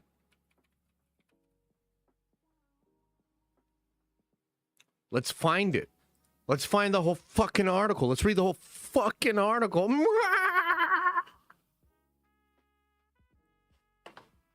Okay. So, did you guys know that Robert Downey Jr. is coming back and he's playing Doctor Doom and shit? It's pretty crazy. I'm pretty excited about it. And, of course, there's a lot of mystery about what the hell they're cooking over there. And so today we're going to look at a Q&A over on the Cosmic Circus from Alex Perez. They have, they're good. They have good words and stuff. So here we go. Here, this person asks, "Hey, Alex, last Q&A you mentioned that Shang-Chi would be a major side character and Shuri would be a side character. Could you clarify the difference between the two roles?" This is kind of interesting. He says, "I genuinely don't recall mentioning Shuri being a side character or differentiating the importance of the roles between these two characters, but the way I see it and the way it's been described to me is that the heroes that have been the faces of Phase 4, 5, and 6, primarily in the movies, will be the ones who have a bigger focus in Doomsday, but would, or at least try to, have equal screen time and appearances. I'm hesitant to provide any actual estimates on character appearance runtimes now because both scripts for the Avenger films are being written without a specific runtime in mind.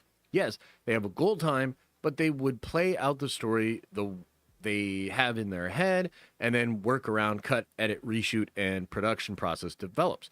The only thing I can say for sure is that the main character or hero for Avengers Doomsday will be Robert Downey Jr.'s Doctor Doom in the same way that Josh Brolin's Thanos was the main character of Avengers Infinity War. Okay, so right off the bat, I think this is a good answer here. It's kind of interesting. A lot of people are like, so what's the deal with like these other characters? How are these characters going to be like a focus of the movie, or what kind of a role are they going to have? And you can see in the way this person's asking the question, it's kind of like, what's up with Shang-Chi?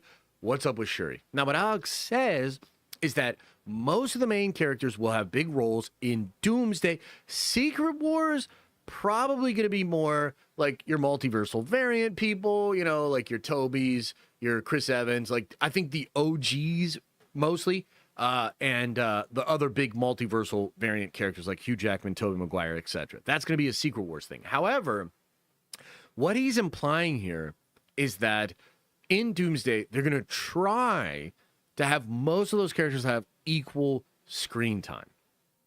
However, the main character or the main hero will be Doctor Doom, okay? And for the record, before they delayed these movies, and they did delay them both by like 7+ months, so there's a lot more to this, but in the original shooting schedule, we heard that Downey was filming for an entire extra month as compared to most of the other actors, and those are the star actors. So you're talking about all the main characters, which it does kind of look like it's going to be the Thunderbolts, you know, or the new Avengers. It's going to be Sam's Avengers.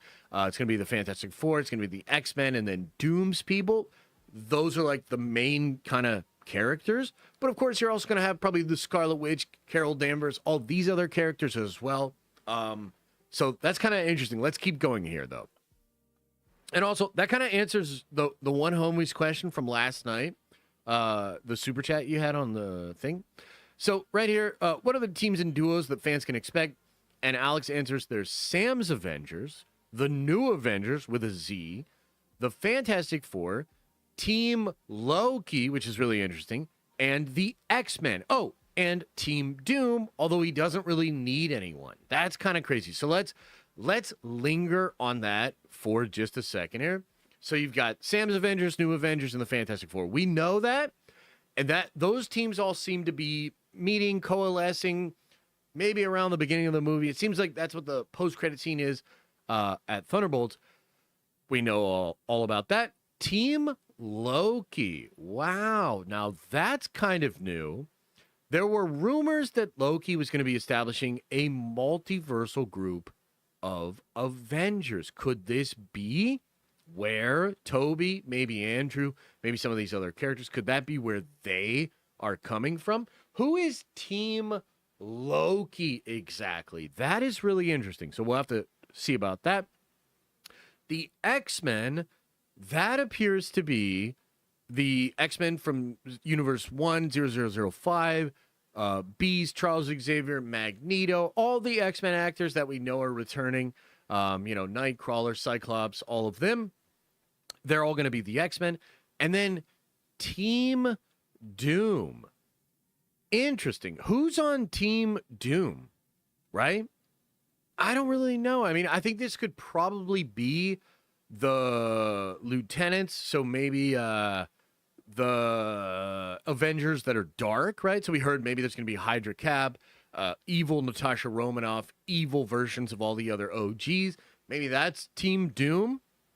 There's still a lot of established rumors that King Thanos is a part of this and potentially on Team Doom. There were even other rumors. Oh, look at that. King Thanos on Team Doom, says Slicky Glicky. Yeah, I literally just said that. Kind of crazy. But yeah, that could be a thing. So Team Doom, although he doesn't really need anyone, is kind of interesting, right? So we'll see what that means. Okay, we'll go to the next question. The next question is about 616-828 Fox X-Men Universe. Any chance that you could give a hint on what other Earths we may visit? Now, this answer is actually kind of interesting, okay? Yeah, Maestro Hulk on Team Doom? Hell yeah, I would love that. So Alex says, even with Loki's intervention at the end of his show in season 2, the multiverse is still on the brink of collapse. And there's only a handful of viable Earths left. One of the Earths we're going to see is one completely decimated by the incursion, sort of to make the heroes understand what exactly they're going up against. Okay, so that is really cool.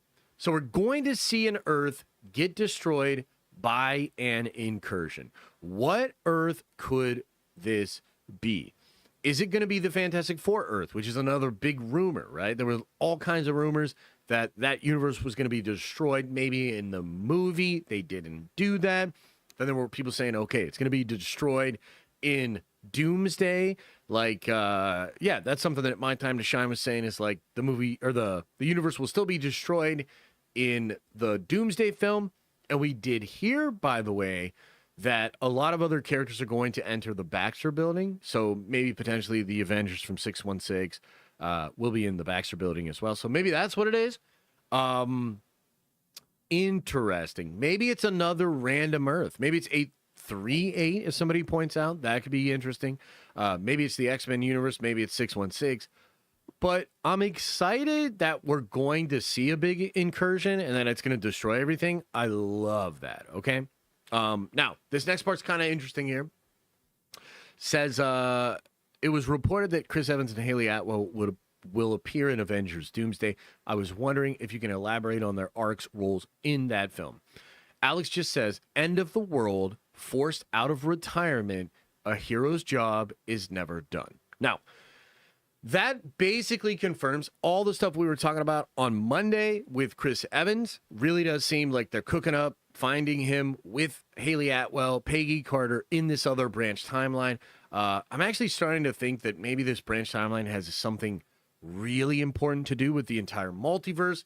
So there's that, you know, maybe we'll get more into that later on. But Alex basically just confirming what we've been talking about with Cap. Any other updates you can share about Doomsday or Secret Wars? The costume department is bringing it with these looks. The X-Men look like a blend between Astonishing X-Men and X-Men 97. That sounds super cool, right? He's basically saying like, yo, the costume department is fucking cooking with these different costumes, which is great. He's talking about other wave of casting announcements. And he says, I could see them doing a casting update before the end of the year, but I really wouldn't expect a big surprise outside of maybe like one or two that I've heard brought in for Avengers Doomsday, since it's mainly just heroes from Earth 616 that have already been rumored before, like Peter Parker, Stephen Strange, Clea, Monica Rambeau, Bruce Banner, Tatiana Maslany, Kate Bishop, Kamala Khan, Cassie Lang, Love, Hope Van Dyne, Okoye, Team Loki, Deadpool, Wolverine, etc. So all of those people have been rumored for the movie. And I think Alex is indicating that, yes, they basically are all going to be in it. And that it's not going to surprise you. When you hear the new list, maybe there will be chairs. I'm not really sure. Like, maybe they'll do another fucking chair thing. They have, at the end of August, they have a D23, so maybe they would announce some stuff there. But yeah, I mean, a lot of the people you would expect are going to be in it. It is kind of interesting here. He's kind of like suggesting, yes, Spider-Man, yes, Doctor Strange, yes, Clea, Tatiana Maslany's interesting. I think the character of Love is actually really interesting and could set something up for Thor and what's going on there. Team Loki and Team Deadpool. Kind of seems like here Alex is saying Team Loki as the cast of the Loki show. So Sylvie, Mobius, you know, maybe B13, those characters. Maybe that's what he means. Deadpool, Wolverine, etc., etc. So that's cool. You know, that's cool. Another person asking about chairs. No actors per se, but their stunt doubles have already shot stuff for Doomsday. I told you guys about this before. It's not just stunt doubles too. It's body doubles for dialogue scenes. Maybe those are the same actors. You know, maybe it is the stunt people. But yeah, definitely interesting. He's asked about Thor, and he says Thor will join the fray to stop the incursion from destroying this universe. That would be 616. Holy shit. That's going to be really cool. I'm excited to see that. Okay, this one is a big deal. So lean in on this one, okay? So, any idea on what Doom's motivations will be in Doomsday? So, here we go. He says, he, Dr. Doom, sees the incursions that are happening as a danger to the multiverse, and he wants to put a stop to it using young Franklin Richards. He sees himself as the hero of this story and will do whatever it takes to make sure he stays on top. Okay, now that's pretty crazy. Number one, that indicates that Franklin is a part of his plan. does that actually mean he is taking Franklin in that post-credit scene? Is he convincing Reed and the Fantastic Four to allow him to use Franklin? I don't really know. But it is quite interesting. I mean, I have my own theories, speculation about that. I kind of thought maybe it would be Galactus' ship in the Power Cosmic there.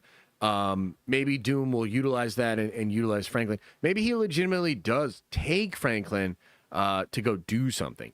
On that note, he's asked about Molecule Man, and he says no Molecule Man. So obviously, I think the Anchor Beings replace the Molecule Man. Maybe Wanda replaces Molecule Man. Maybe Franklin Richards replaces Molecule Man.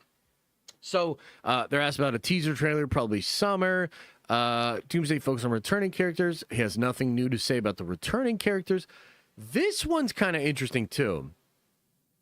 He's asked about the Library of Worlds. Now, the Library of Worlds was a really cool spot where Dr. Doom as Rabam Alal operates out of. It is a place that is literally right on the edge of real space and time and the Beyond verse, which is kind of interesting. So he's asked if that'll be in there. So Alex says there was a concept for it. Not entirely sure if it'll come to pass, though.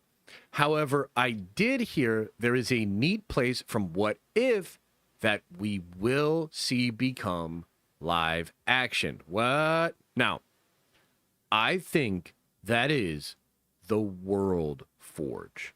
And I think they're going to explain, because I've had this theory for a long, long time, that the Citadel at the end of time and the throne that Loki is sitting on is actually the World Forge. And at the very end of What If, the World Forge plays this big role because it was potentially going to create a whole new universe. Doctor Strange wanted to bring back the old universe, his universe that was destroyed.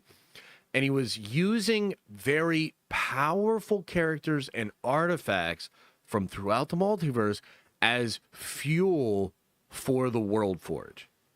And so I've continued to think, I wonder if Franklin Richards, or maybe some of these other really powerful characters like the Sentry, maybe Wanda, maybe the Anchor Beings, are these characters going to be used as fuel in the World Forge for Doom to reshape reality? Kind of interesting. I love that idea, and I'm fascinated by Alex saying that there's something from What If, a place from What If, that we will see become live action. I think it's the World Forge. Okay, next up, asked about another chair announcement and other potential mutants. Alex says, I can't really elaborate as much, but the X-Mansion is full of fun mutants. That's good. Can you list the characters based on the size of their roles? Magneto, Cyclops, Thor, and Monica Rambeau. So this is kind of interesting.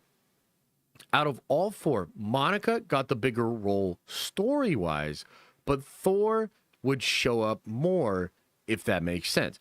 What that indicates is that Monica is super important to the plot because she's trapped in the other universe. I think she's causing the incursion there. She also potentially has the power to stop incursions, right? Very, very important to the plot. However, I think Thor is going to have literally more screen time. He's going to show up, do more shit, be more badass, and there's probably going to be two Thors. Probably going to be an evil Thor and a good Thor. I don't know for sure, but that's just what I think. So it would totally make sense that there would be way more Thor than Monica, although Monica is really important to the film. So that is all of the new info there, chat. I would say anytime we get any info about Doctor Doom, I'm really interested and I want to know what are the updates here. Nothing too much has changed. I mean, it does feel like he has the same motivation that we thought before.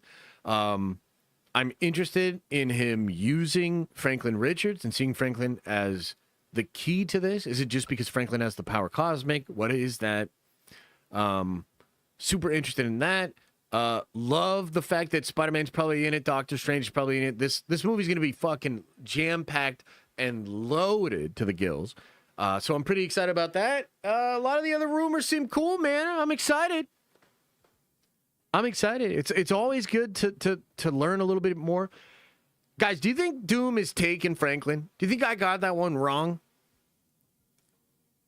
Because it didn't seem to me that he was just going to take Franklin. But maybe he does. Maybe that's what the end credit scene is. Dr. Doom just scoops him up and goes. I don't know. It's a tough one, man. I don't know.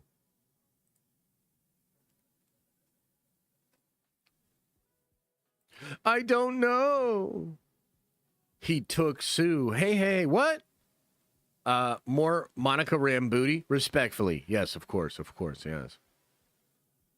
Doom is going to use Franklin and the Fantastic Four to his advantage. Yeah, probably. Yeah. Probably. I don't see when that. Chair Stream Part 2 just got announced. Get the fuck out of here. Are you serious? No way. No way. No way.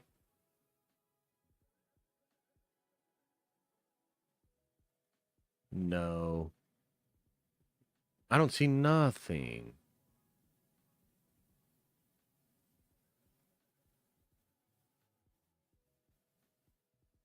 I don't see nothing. You guys are fooling me. You guys are tricking me. You guys are pulling the wool over my eyes. I don't believe it for a second.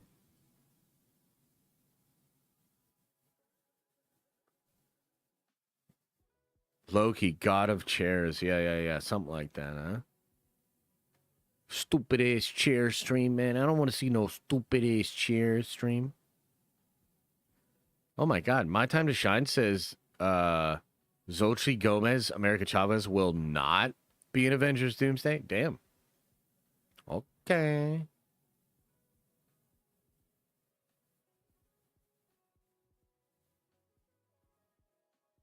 Okay.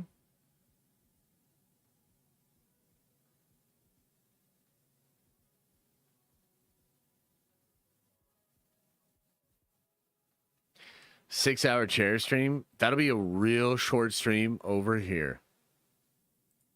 That'll be a real short stream because I'll be like, nope. See you guys tomorrow. Hell nah. Hell nah. Just announce the names in a 2-minute video instead of a. I agree. Super chat, big bro. Did I miss a super chat? Let me see here. Stay with me on this. The MCU Secret Wars could end like DC's Crisis. Multiverse reset. Huge deaths. Variants merging into one hero, like Toby, Andrew, Tom into one Spider-Man. That would be kind of crazy, bruh.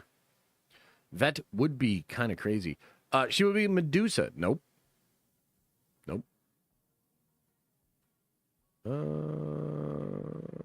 Oh, okay. Do you think Doomsday will be used as a way to prune the MCU and kill off the hated characters like Ironheart, She-Hulk, Captain Marvel? Or do you think Feige will force them into movies post-Secret Wars? I don't know. I mean, maybe there's a chance they would get adjusted a bit. I think some of those characters, like I think Gaia has to go. There's absolutely a lot of stuff that's pretty lame that people don't like right now. But, you know, like She-Hulk herself, you know, maybe over the course of the next 2 Avengers movies, they will, you know, help the character out a little bit. Maybe she'll be cooler. I don't know, brother. I don't know. The one character that I need Feige to just give up on is Miss Marvel. I need him to give up on Miss Marvel, you know? And it's like, there's been a comic book push. There's been, I think there's going to be a push in the movies and shows and shit. And it's just like, bro, no, thank you.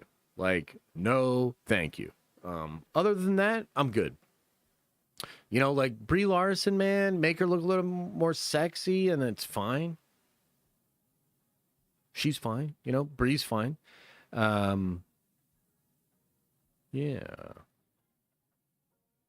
What is the hate with Miss Marvel? Well, I think it's just the fact that she's been so pushed. Like, dude, I've never seen anything like this. They killed the character in a Spider-Man book, which was Feige's idea, right? Like, the writer came out and admitted it was Kevin Feige's idea. They were forced to walk it back and say that it wasn't, but it was. So she gets killed in a Spider-Man comic. Then they bring her back in the X-Men books. And what they're trying to do right now, they had Iman. She is great, but I don't know, she's great, but they had her write the comic. They're pushing her in this new X-Men stuff. Nobody thinks it's cool.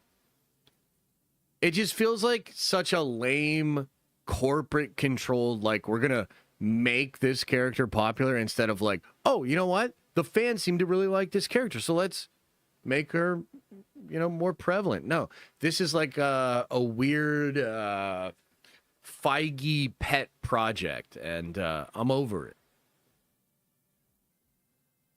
I'm over it, man. Like, and I feel bad for Iman, but I also feel bad for Charlie Cox.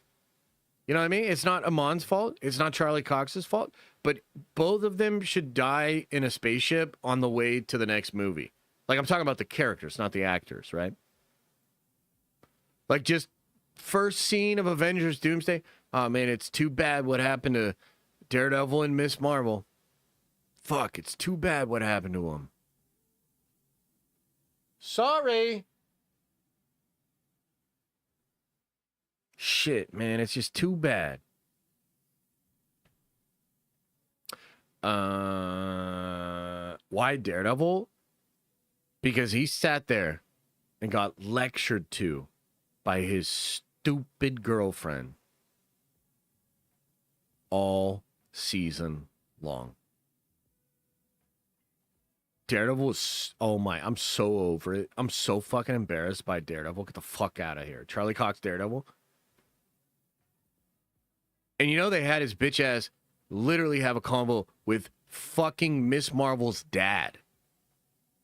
We deadass had more of Miss Marvel's dad in Daredevil Born Again than we had Daredevil in the fucking Daredevil suit. Why do you think that is? Why do you think you have Miss Marvel's dad in the Daredevil show? I'll tell you why. Because fucking Miss Marvel is being pushed down our throats. I'm over it.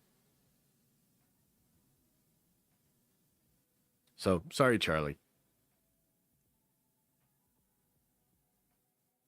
But Josh, she saved herself. Well, she should have saved us and capped her own face and fell out of the building.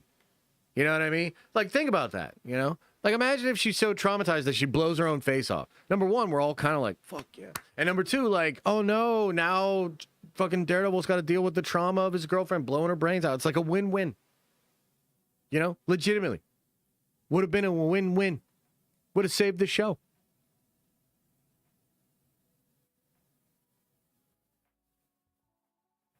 Yep. Gooner bait Captain Marvel and She-Hulk coming? God willing. God willing. To be fair, the episode with the bank robbery is one of the better episodes. I mean, it was fine. Still not a good show.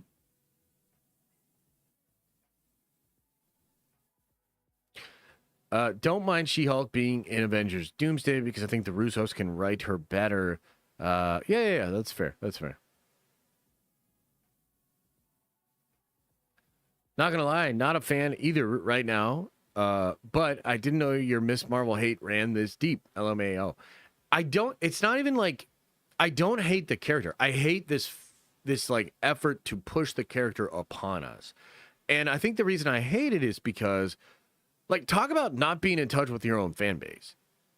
Like, it's one thing to be like, oh, you know what? Maybe I'm not reading the room correctly. It's another thing to be like, you know what?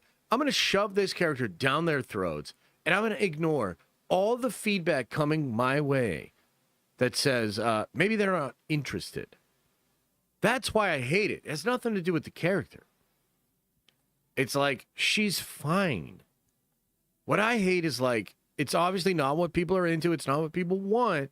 But we're going to make her the main draw of the X-Men books? Get the fuck out of here. And I don't want to see Kamala Khan anywhere near the X-Men in the MCU. Okay? So in her stupid little show, when you hear the little da-na-na-na-na-na, no. Fuck no. Don't you dare. I swear to God. Kamala Khan's on the MCU X-Men team off the rip in like 2027. I'm out. Dead ass, man. That might be it for me. That might be it for me. No, thank you. They called her a mutant. I know, and that's fine. That's fine, you know? Just ignore it. Don't follow through on that. No way. Are you kidding me? Whew. Yeah. What if she says she likes Warhammer? That'll help. That'll help a little bit. Yeah, a little bit. Stop trying to make Young Avengers a thing. I know, right? See, it's stuff like this that like does get you to kind of question Feige a bit. You're like, wait a minute. Like, so he's really doing this.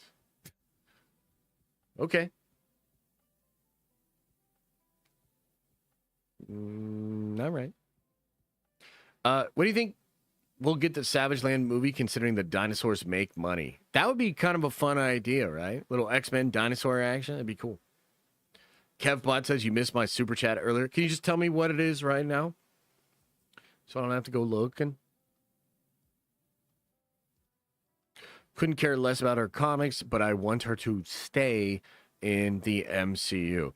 Yeah, she could stay in the MCU, but she has to be in Valhalla. Maybe that weird place with the hippo lady or whatever. Like, she just has to be dead.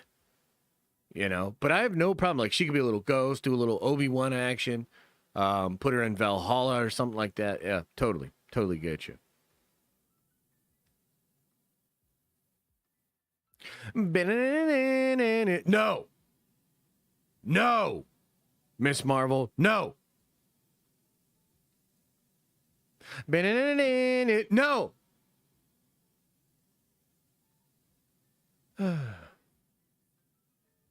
Hey, what else is going on? Huh? What else is going on? That's all the news I have for you. Is there anything else? Anything else? Is there big drama out there? Should we be talking about the drama? Should we be complaining about something?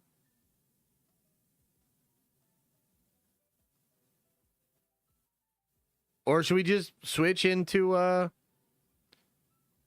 wait a minute. So now Daniel RPK is confirming the Joe Carey as Harry Osborn? Oh, he will not be playing Harry Osborn. Okay, interesting. Interesting.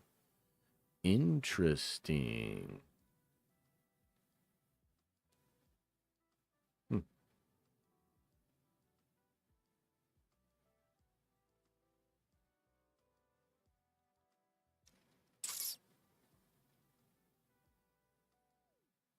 Dun, dun, dun, dun, dun. Dun, dun, dun, dun. I heard Chris Evans wants to be on a Warhammer movie. Let's go. Yeah, if he knows what's good for him, he will. Sadie Sink was on set today. Oh, yeah. Is that true? You already touched on the Bo DeMeo tweet? Yep. We did a segment on Monday on it. Yeah. They're probably going to try Jubilee. Yeah, no, don't do it. Don't do it, man. Evans as Sanguinius? I could see it. Yeah, I think Chris Evans would be a good Rogel Dorn. That's what I think. Ooh, I don't know. Warhammer versus the Avengers? I don't know. The Avengers are pretty strong. Marvel, pretty strong. The Marvel universe is pretty strong. Way stronger than the Star Wars universe. Okay, so Hasbro just kind of confirmed Savage Hulk and Brand New Day. We already knew, but it is good. It's fun to get those confirmations. Yeah. Yeah. I think Ms. Marvel is a lock on X-Men. God, no. No! Kevin, no! Don't do it, Kevin. Don't you fucking do it, Kevin. Ah! Don't you do it. Hasbro toy leak. Yes, that appears to be what it is.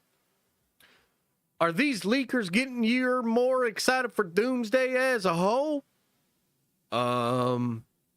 Sometimes yes. And then sometimes I want to strangle them. You know, just kind of depends. Like sometimes I'm like, oh, that's a cool leak. Thanks for the info. And then other times I'm like, I don't like what you're implying. I want to grab him like Homer Simpson grabs Bart.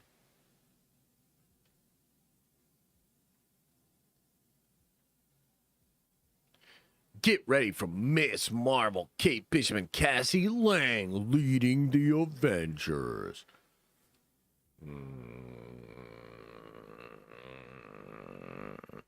Damn, that's how I feel about you, Josh. Yeah, right, bro. I know you be loving all this Warhammer shit. I'm all about the Warhammer shit. Let's go. It's Warhammer time, baby. Woo!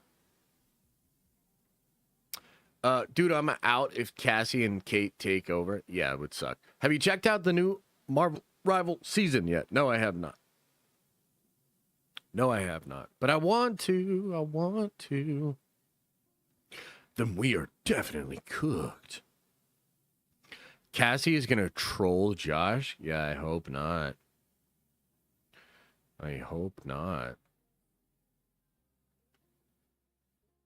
No, thanks. Blade's pretty good. Is he pretty good? He looks cool. So I had this thing happen to me, guys. I don't know if you guys have experienced this, but I saw some really yummy food, like videos on Twitter. And I liked a few of them. I even shared a few of them because, I don't know, I'm like hungry as fuck. So I shared a bunch with my wife, and I was like, yo, we need this. Now, a whole bunch of food, like a bunch of like food porn, is all over my Twitter feed. You know, this happened before. You know, you see a couple of sexy thoughts, and you like a couple of pictures of thoughts, and then all of a sudden your whole feed becomes like nothing but thoughts. It's happened again, but except now it's all yummy food. And it sucks. It's making me real hungry.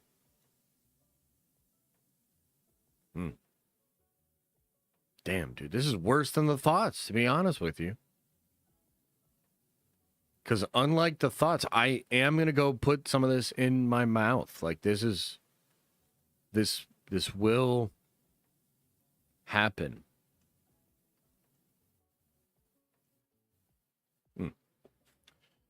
Anyway. Daredevil Season 3 canceled. I don't think so, actually. I just saw, so Vincent is talking about this. I think he's saying, like, it's not true or whatever. Let me see here. Daredevil. Daredevil born again.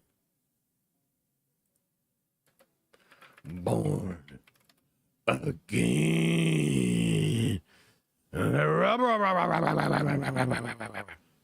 Where is the shit? I saw Vincent talking about it. Charlie and I discussed that we both agreed that there are many possibilities for a third season. Interesting. So maybe there will be a third season. I don't know. Maybe we need to get Daredevil in a live action movie played by somebody else than Charlie Cox. Just doesn't do it for me. We need a badass Daredevil. Yeah, you know who would be a great Daredevil? The Reacher guy. You know? Like, what if we got the Reacher guy to wear, like, a crazy Daredevil looking thing? And, like, imagine that dude, like, flipping around, beating the shit out of people. Like, that'd be pretty badass. That would be pretty wild. And then, like, he shows up in the Avengers, and everybody's like, Jesus Christ, Daredevil? Lay off the sauce, buddy.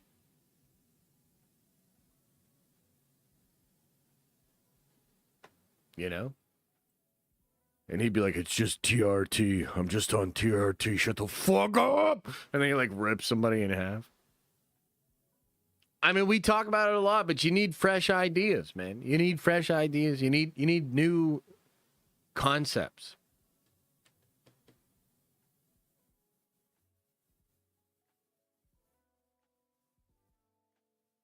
Yeah. Wouldn't that be hilarious, though? Like, Daredevil, Jesus, you can't even fit through the door. I'm Daredevil. I know, bro, but you're also fucking jacked. Holy shit. You know, I can't actually see how jacked I am. It's kind of a shame because I'm blind. But I'm really jacked. Dude, we're cooking. We're cooking with gas over here. Why don't we write the MCU, you know? Yeah, man. Reacher as Venom? Maybe. That could be cool. Yeah. That could be cool. Josh, can you explain why Punisher is so important to cops? Oh, I think... Look, Frank Castle is a character that was very honorable, did everything by the books, and then lost his whole family because of the war on crime that he had. And he then obviously goes off the deep end or whatever in a crazy state of vengeance. But I think why a lot of people that are either in the military or in the in the police, I think the reason they like Frank so much, or the reason they identify with Frank so much, is like that sort of fearless, I know what I have to do, I know the sacrifice I'm making kind of a situation. I think that's it. Maybe there's some bad eggs that just want to crack skulls and they just like the violence or whatever. But I think for the most part, it's like this idea of being fearless and being like somewhat of the boogeyman or whatever is that's something you want to embody as a warrior, right? So you think about war, think about soldiers for like throughout all of history. A suit of armor, whether it was something from medieval Europe or China, Japan, samurai or whatever, it's like a status symbol. But it was also meant to evoke a personality change. Like you embody this warrior spirit. And then, whether it's the Vikings and the body paint and some of the mushrooms and the shit they would take, different raid parties, or like the Spartans or the Athenians, different warriors from throughout time have used symbolism, iconography, war paint, all to sort of psych themselves up, kind of get in a mindset that is conducive for war. So, yeah. That's kind of what it is. Vikings taking shrooms? Yeah, man, there were a lot of Vikings that would take not just shrooms. There was actually a specific brew that they would brew up. There was a name for it. I forget what it was called. But yeah, man, they'd get all jacked up. They wouldn't feel pain and shit. I mean, the whole reason that the 45 caliber was even created was because I believe it was during the Spanish-American War. There were some generals that were fighting in the Philippines, and there were Filipino warriors that would smoke opium, and then they would fucking run at motherfuckers, and they would take all these shots of like the 9mm bullets, and it wasn't enough to put them down. So they'd literally get shot like 3 or 4 times and fucking run at you and then just cut your head off, right? So eventually that's when they made the 45 caliber, which just had, that was like some boom, like that shit punch, and that put those warriors down. Yeah. Yeah. Yeah. All right, guys. I think that's gonna do it for today's stream. Nice little Wednesday stream. What are we at right here? About 2 hours, 2:16. Pretty good, pretty chill. Got a lot of videos I'm cooking, a lot of stuff going on. No stream tonight because I need time to work on video stuff, because Friday I won't be able to work a lot. Saturday I won't be able to work a lot. So I just got to catch up on some stuff before Liam's 3rd birthday on Friday. Oh, I'm excited. Maybe I'll bring him on stream Friday, celebrate birthday a little bit. You guys can see how big he is. So that'll be cool. We'll be back at it tomorrow for streams. We'll be back at it on Friday. Lots of videos coming at you too. Appreciate you guys. Thank you so much for being here. As I always say, I hope you are having an awesome and a nerdy day. And I'll see ya in the next video.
Is everybody gone? Did everybody leave?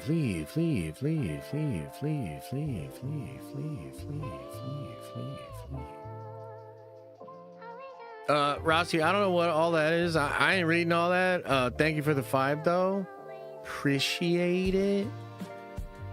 Anyway, did everybody leave? How's everybody doing? Are you guys gonna miss me until tomorrow? Don't worry. Hey, don't worry. We'll be back at it tomorrow. We'll be back at it Friday. You're gonna be just fine. You're gonna be just fine. As long as you get into Warhammer. Okay, appreciate you. Take care of yourselves. Do me a favor. Open up your third eye. And watch out your stinky butt. Ho!